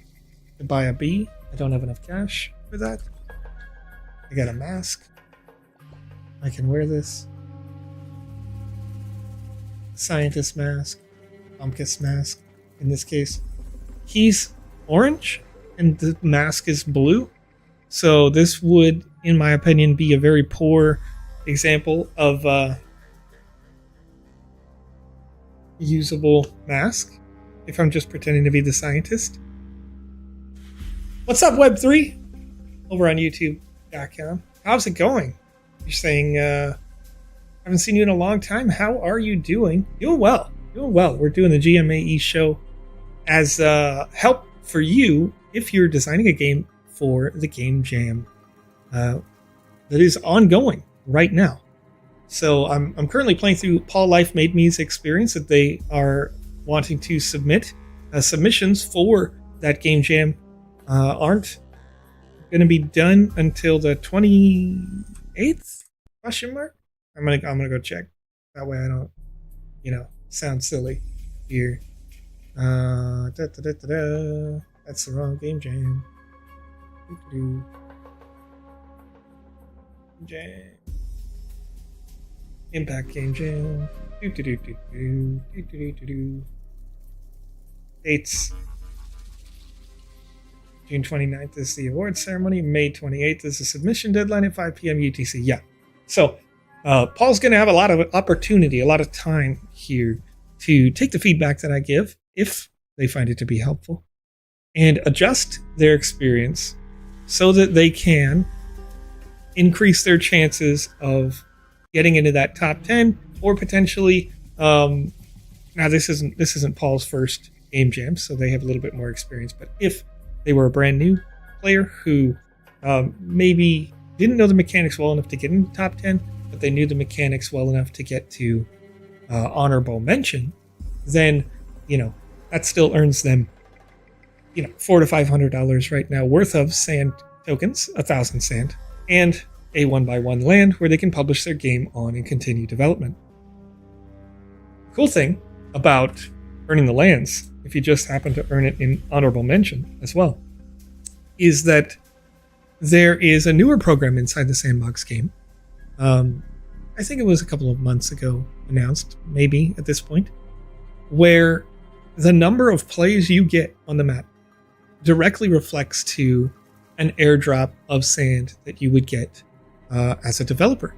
So if you are developing for a game jam and get even just honorable mention to get that land, you can then publish the game in that land and continue to work on it and continue to get plays. And as you do, then you end up earning yourself more sand token on top of the awards that you've already gotten, which is really nice. Anyway, the purpose of the show, as we come back here, we'll be doing GMAE on special event only Web3, which is to say, we'll do 1 to 2 of these shows on the official Sandbox Game channel for each game jam that comes around. So if you want your opportunity for these to be played here on the official show, then you can submit them for playtesting here, and I'll give my feedback to the best of my ability as one of the judges who will be judging in this game jam to help you increase your chances of winning that or getting into the top, top 10 plus honorable mentions. Web3 is saying again, I have an amazing experience I'm building for the game jam. Very good, cool. They said, I'm creating an amazing SDG type environment. Very good, very good. Sticking on theme, that's very good. So one of the ways that the show is going to change here now, Web3, what's different from what we did before, is that we have the show here on this channel, on the Sandbox Official, but also running it on Monday and Thursday on the Council Tech channel as well. So regardless of if a game jam event is going on, if you want feedback about your games or experiences, you can always submit them to me. And there was an email sent out from the Sandbox Official just 2 days ago now, that you have an opportunity to submit those games for these jams. And so we can keep continuing to iterate and work on your gamer experience and help you increase your chances of winning through the same means that we used for the Game Maker Fund for quite some time now. So I'll use the same principles and try to teach you the same, starting from the fundamentals, from terraforming or level design shaping, all the way down to the minutia of your gameplay. So one of the things that we focused on a little bit more in the previous version of the GMAE show was essentially the minutia, cleaning up the small stuff and assuming that you had wider knowledge. And over time, people were getting better, Paul being a great example of that, getting better at this game design. But what we want to do here is start as early as you want in your development and bring that into the GMAE show. I do not speak French. Let me. I'm almost certain that's exactly when will the game be in French. Let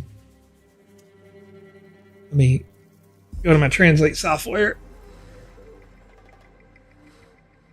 really quick.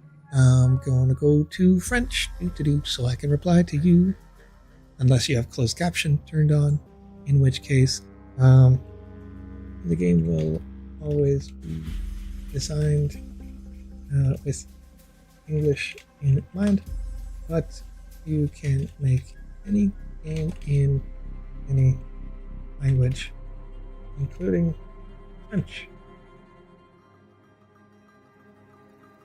All right, copy, and I will paste that to you, Brian.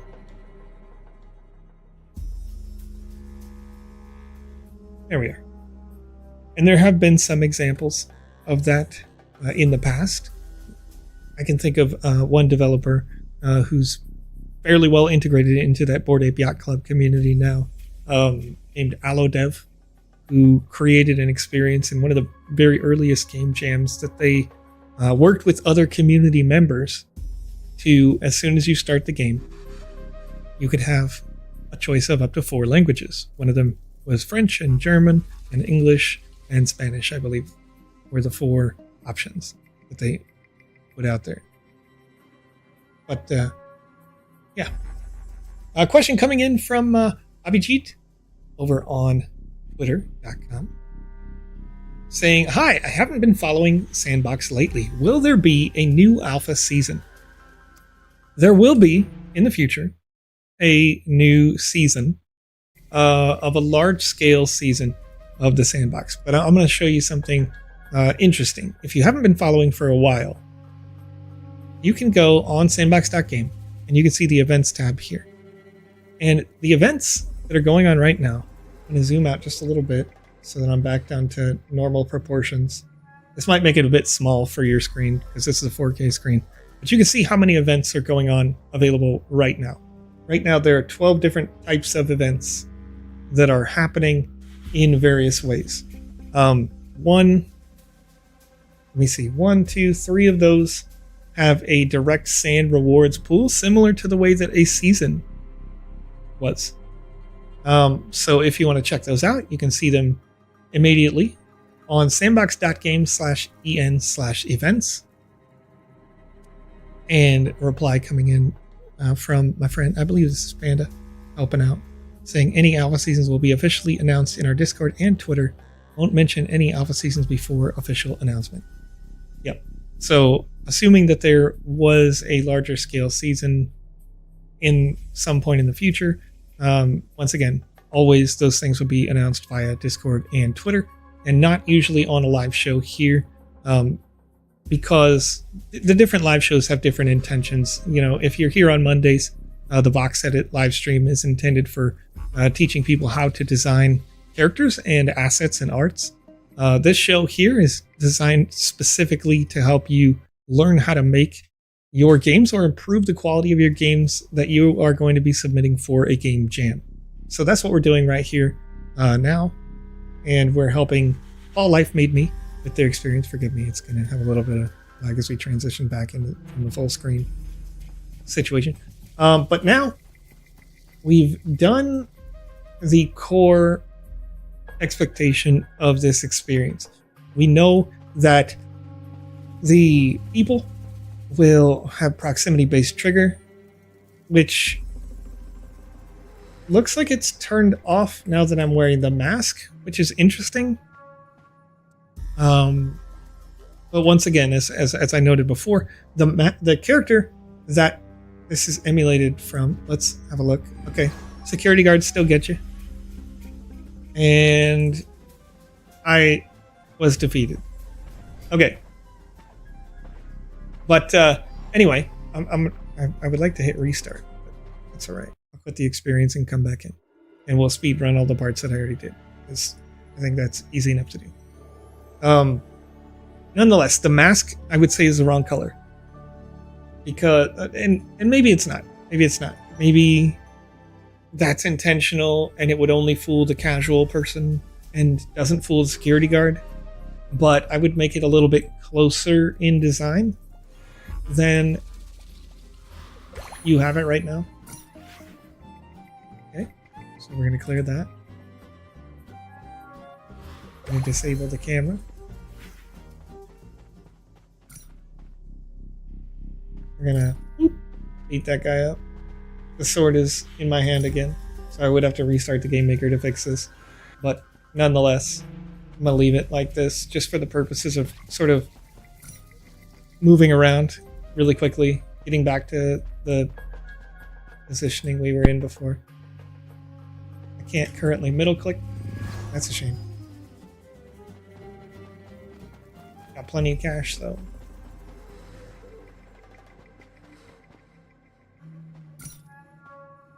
Middle clicking doesn't work, but it may be because I have this sword here. Still getting noticed. Notice me. I beat him up. Oh, middle click worked that time. Interesting. I wonder if it's based on proximity to certain other events or assets. Turn off the camera. Grab this. Grab the data point.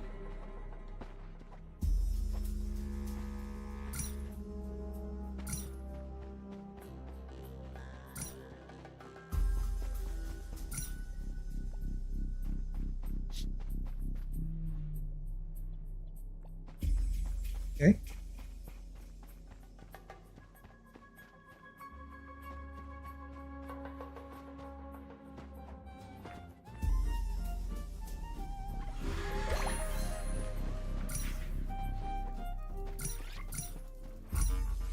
Pick up everything we missed.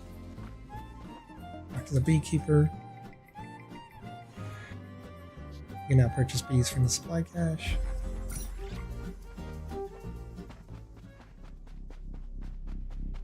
And let's try to figure out what the bees do. So we got this. I'm gonna press 1. Purchase a bee. I still don't have enough cash. It's okay, I got lots of stuff in my inventory so I can consume these.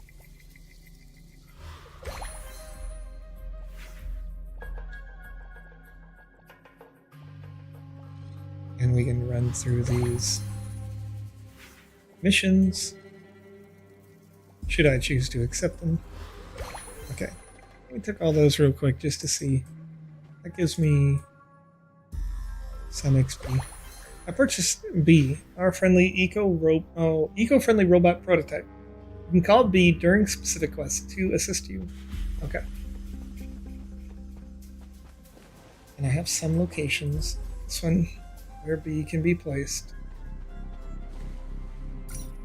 And B is coming out to clean up.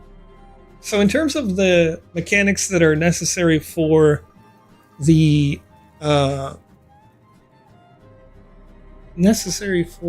this game jam, I think you're definitely checking all the boxes while doing something a little bit different. The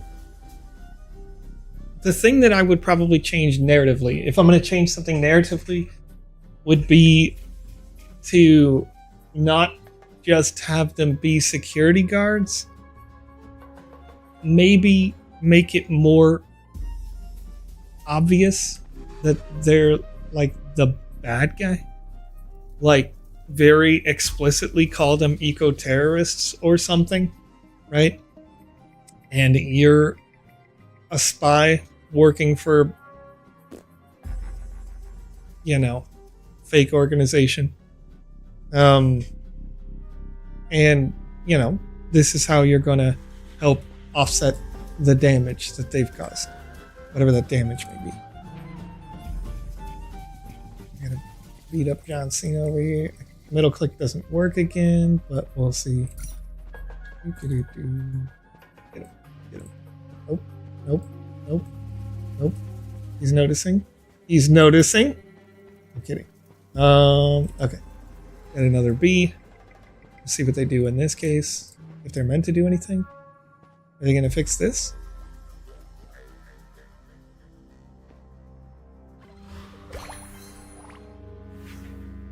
So we got that. Got that quest done, which is good.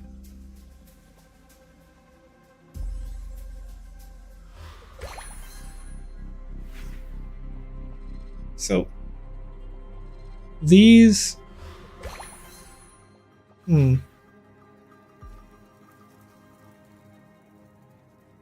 I took the missions.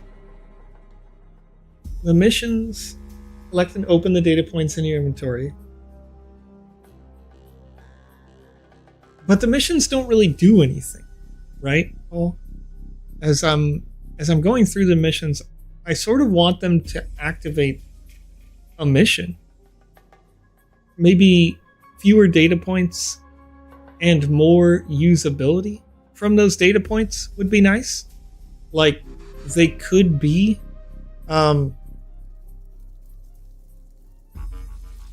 Like, I think they should still be radios and not like matrix text, personally. Or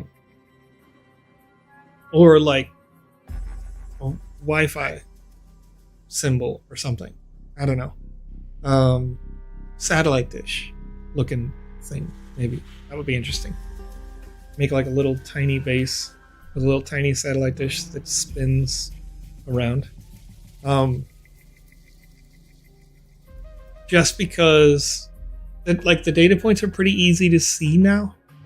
And if we're thinking about it in like a stealth way, then I think you're lacking the stealth part, I guess. Because as I mentioned before, it's daytime. The fence makes it look like it's a high security area, but you've just got casual, just people literally partying here. Like, why barbed wire? Why would you party in a barbed wire fenced area? So, is it high security or not? The extra security guards feel like they're extra for an event right now. Whew. Excuse me. Instead of being like these people need to be solved, right? They don't feel like they're a problem to be solved, I guess. So yeah, if you're looking at this for the raw purposes of the game jam right now, if this was what was submitted, I'll tell you right now, like, I could go up. I don't know why I would want to. I wasn't compelled to climb this before. That's pretty cool. Why do you have this giant Slayer Buster sword here?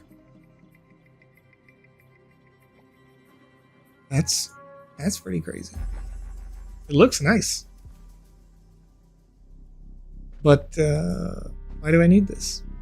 Anyway, it's a cool secret. Whatever. I gotta find a way to get underground, which I assume is... Well, there it is, right there. Here we go. We're underground.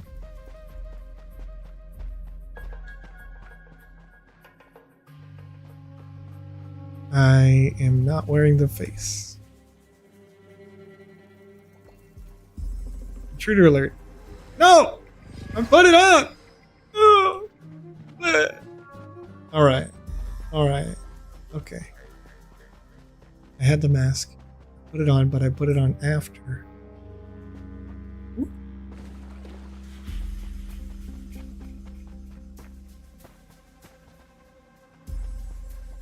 Beep boop. I'm wearing mask now. You ready? Ah, welcome, Dr. Bumpkus. Still, it's blue.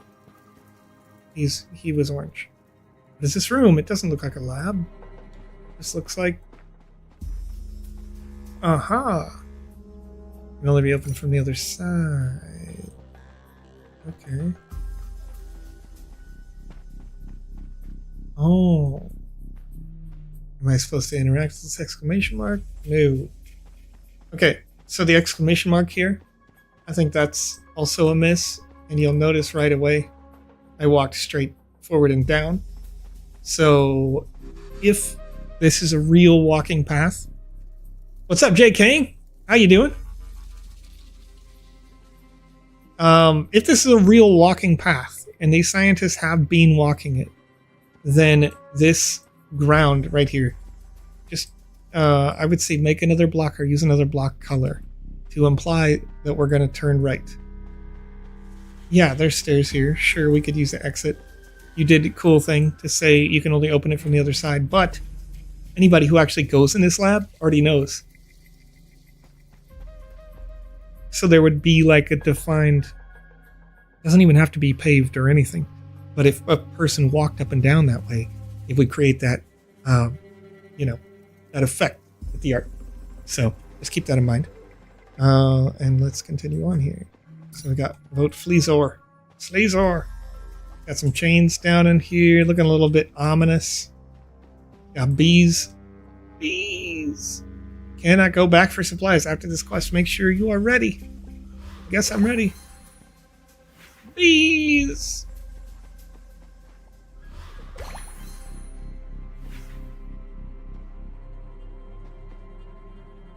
Looks like Sleazor has been altering votes to his favor. I have to do something about this. Altering votes for what? Oh, hey, what up? What's up, bro? Doing?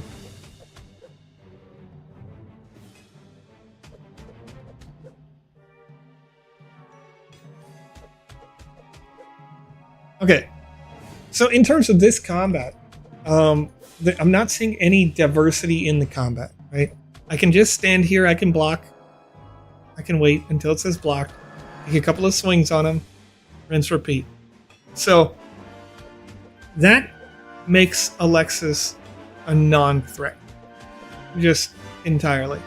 So you might consider adding some kind of a combat mechanic to this, where maybe they emote to suggest they're going to do an attack, and the attack comes from the ground, making it unblockable or something.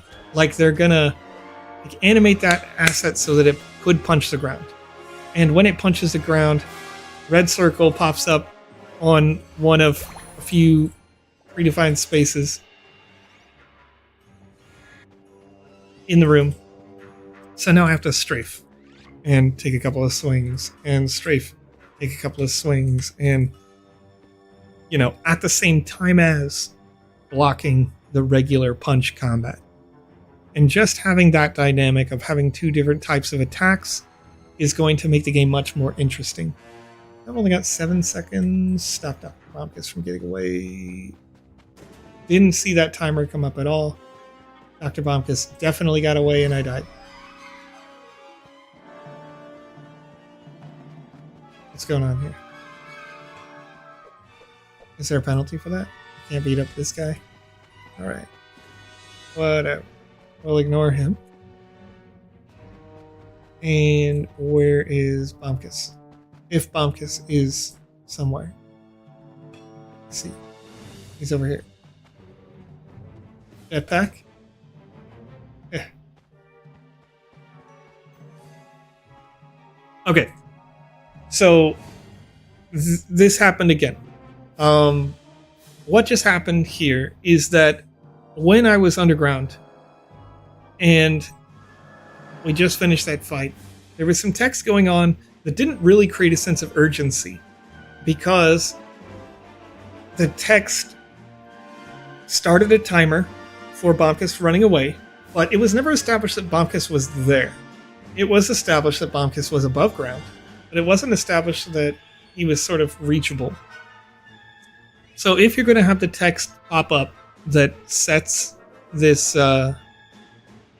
this chase in motion, maybe make it so Bombkus meets me downstairs after beating up Alexis, and then Bombkus starts to run away. Can I hit him with the sword? I don't know yet. Maybe I could have done that. If he's going to be able to run, then give him a health pool that's big enough so he can't, get away. If we want to establish that he's going to just leave, then this Bombkus appears to have a jetpack. You could use the void function to open up a hole in the lab, and the hole could be this section right here. I forget exactly where the lab is relative to this, but whatever. I think you get my point.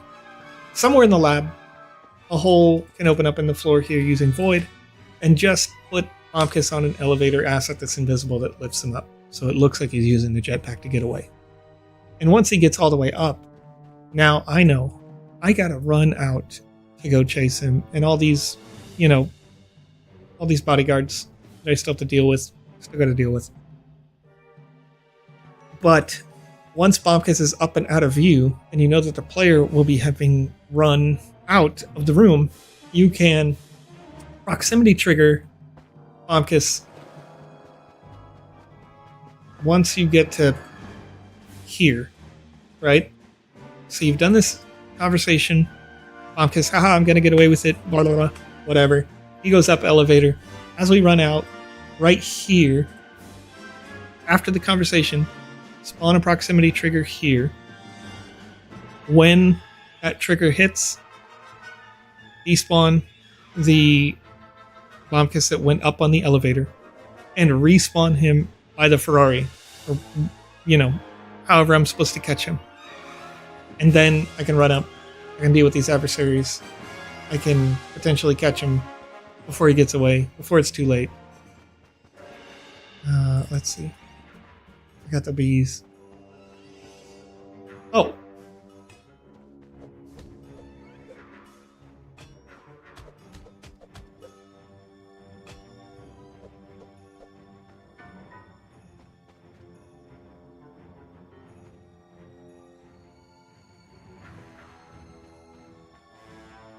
So I have this Bombkus fight now.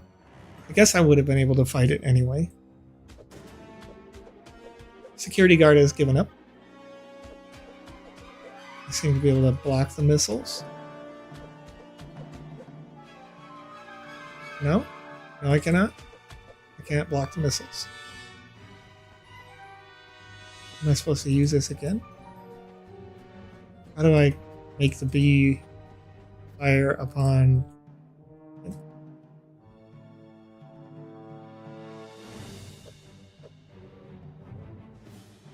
Middle click doesn't work. Left click is not intuitive. Oh, did that work? No?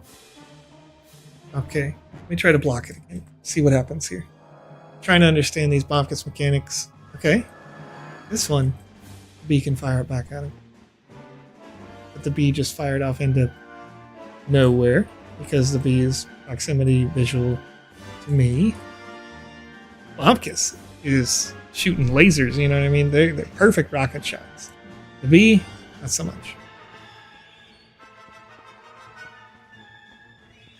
Okay, and the bee just shoots. Okay, so this particular bee mechanic, as this is like a boss fight or what have you, I would definitely make the shooting period a little bit longer.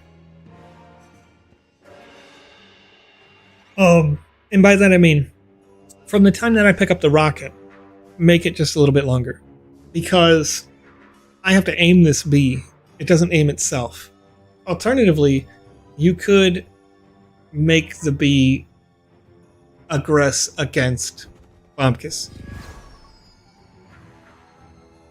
Got a spawn point inside this space, so this is mechanically another sort of a downside. Is now I know that basically the best way to beat this fight is to not move, and death doesn't matter. So all the consequences of the boss fight are sort of gone, while also when we first started this up, the game is designed where I'm supposed to only have 100 health, and you know, you talked about it at the top, where if I spawn in and I'm holding a sword, then it's going to kind of break the game's mechanics. But what would happen if I did have 100 health here? So far, I would have already lost 90. And I haven't hit Bombkus 3 times with this bee. In what is, so far, the most effective way that I can deal damage. The last rocket that fired before this one appeared to hit me, despite the fact that visually it definitely did not. So, I take the damage despite the rocket not being there, so the rocket's damage proximity is probably a bit too large. And so I've got the sword breaks things, and I totally get it. I totally get that the sword is going to break some stuff, but I'm just sort of thinking out loud as I'm in my closing minutes for this show here. And then I'm going to go over to the council channel and run for a couple hours. It's a free game Friday, so we're just going to be chilling over there, but nonetheless. So the rockets are going over my head. It seems to be the most effective method to catching one, to let the bee fire. Because the bee shoots too soon, if I had to back up to go grab that rocket right now, you'll see the bee just immediately fired it backward, not at Bombkus. So the bee has no priority to fire at him, or his attack priority is not... there we go. Got him. Wait, now he just gets to drive away? Whoa, bro! Hey, get back here. Don't cheat. cheating. Anyway. So, as it is right now, that particular combat, if I only had 100 health, which was your intention normally, when I don't spawn with the sword, I spawn with the correct amount of health, then I would have had to die probably over and over and over again in that combat. Though the core mechanics are nice. How can we improve that? Instead of making the rocket be the thing that deals the damage, make the destination for, as I mentioned in the boxer combat, red circles on the ground, highlighted areas of where the rocket is about to be shot by Bombkiss. A visual effect goes off where a rocket goes by, but the rocket itself doesn't have the damage indicator, and dud rockets can still land and you can still pick up dud rockets. That way, you can have 1, 2, 3, 4, 5, whatever locations where it could blow up. Red circle can be as big as you want, but red circle is the real damage to the player. And it gives a clear ability to move out of the way. And it helps us avoid that when they're flying over our head, where it doesn't really make sense that it dealt damage. And then make the bee take a little bit longer to fire back, to give the player a chance to sort of run up to about the proximity that I was at, because that was the easiest firing distance where the bee seemed to notice Bombkiss. And so instead of the bee immediately firing, like, what was it, like every second or whatever, make it like every 3 or 4 seconds that the bee would fire. And then it would very rarely fire rockets inappropriately. And I could, I would still have to dodge red circles, which could potentially make the bee miss. That's fine. There's a danger imminent, right? But it would also allow me to line up and take a shot. And then don't be afraid to have, if you do the red circle thing, don't be afraid to have Bombkiss shoot more missiles. Because you had a space that was, this wide, there, and front to back, huge. So you could also have Bombkiss, excuse me, fire missiles that affect different shapes of surface. Some in the front, some in the back. Have those red circle things trigger, or red squares, or however you want to indicate it. Have them trigger more than one as the fight goes on longer and longer, so it gets more difficult as it goes. Things like that are it's just gonna take that fight and elevate it just a little bit, because that's what you want to do with a game like this. I think you've got really good bones already here. You've got some fun stuff in terms of, the game is a little bit more whimsical than I would expect a stealth game to be. That's not a problem. But anyway, for now, it's going to wrap up the GMAE show here at the Sandbox Game over on YouTube, Twitter, Twitch.tv. If you like what you're seeing here, let me know in the chat, in the comments. Let us know on the other shows. And if you want to submit your game or experience to be tested here on this show, I got a form for you. Of course, you can always submit it live here in the chat if you're with us live. But in case you are not with us live here, I'm going to put a link in the chat. And this link is just for submitting for these special events. And it also includes dates that we can test your game off of the Sandbox official channel. So if you don't know, I am a part of a group of people called the Council that has worked inside the Sandbox game for quite a long time. Some of us work for the Sandbox properly. Others of us either have or have not, but nonetheless, I am live Monday and Thursday playtesting these games or experiences for you on a separate Twitch channel. And you can make these requests at any time via this form for both this stream and for the other stream. So if you'd like to follow, if you'd like to have your game play tested, we'll be playtesting again on Monday at the Council Tech. This is on twitch.tv. Or next Thursday on youtube.com/@thecounciltech. And we'll give you more feedback about your games or experiences that you've been developing inside the Sandbox Game Maker for these game jams. Now, this is available on a sort of first come, first served basis. So those people who submit to that form first, I'll playtest your game. And once again, the game, I don't expect it to be finished. In fact, it makes more sense to submit it not for finished games. Is the form only for game jams or question mark? Garnican, if you have a game that is not for a game jam, you can submit on that form if you like, excuse me. But I would advise that you just like put a little note in there is that this isn't a game jam game, because the folks who are in charge of game jams from the Sandbox company side also want to look at that form so that they can understand what kind of improvements that we can make to this program as we continue it over the next, weeks, months, years, or, how this goes.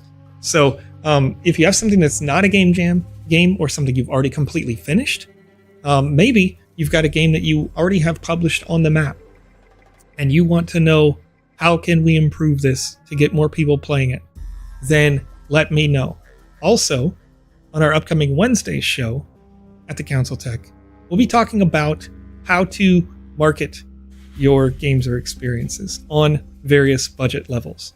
Because the focus of the Council channel is entirely to help you as an indie game developer or as an independent game business. So if you learn how to market them, then you may find yourself getting more viewers, more players inside your experiences on the map, which in exchange increases your portion of the sand distribution that goes out for plays on your game or experience. Anyway, so you can check that out. Thank you, PandaPops, over on twitch.tv. Put the link in there. That's twitch.tv/thecounciltech. We'll be going live on that in just a couple of minutes. I'm going to make a smooth transition from here to there, chat. So for now, it's been my pleasure to hang out with you here today. And just want to say good morning, good afternoon, and good evening. Thanks for hanging out with us. Once again, I'm going to leave it on the sort of intermission screen here as I make a transition, and then I'm going to go ahead and raid over onto the other channel. Take a quick 5-minute break here. I'm going to come back with more.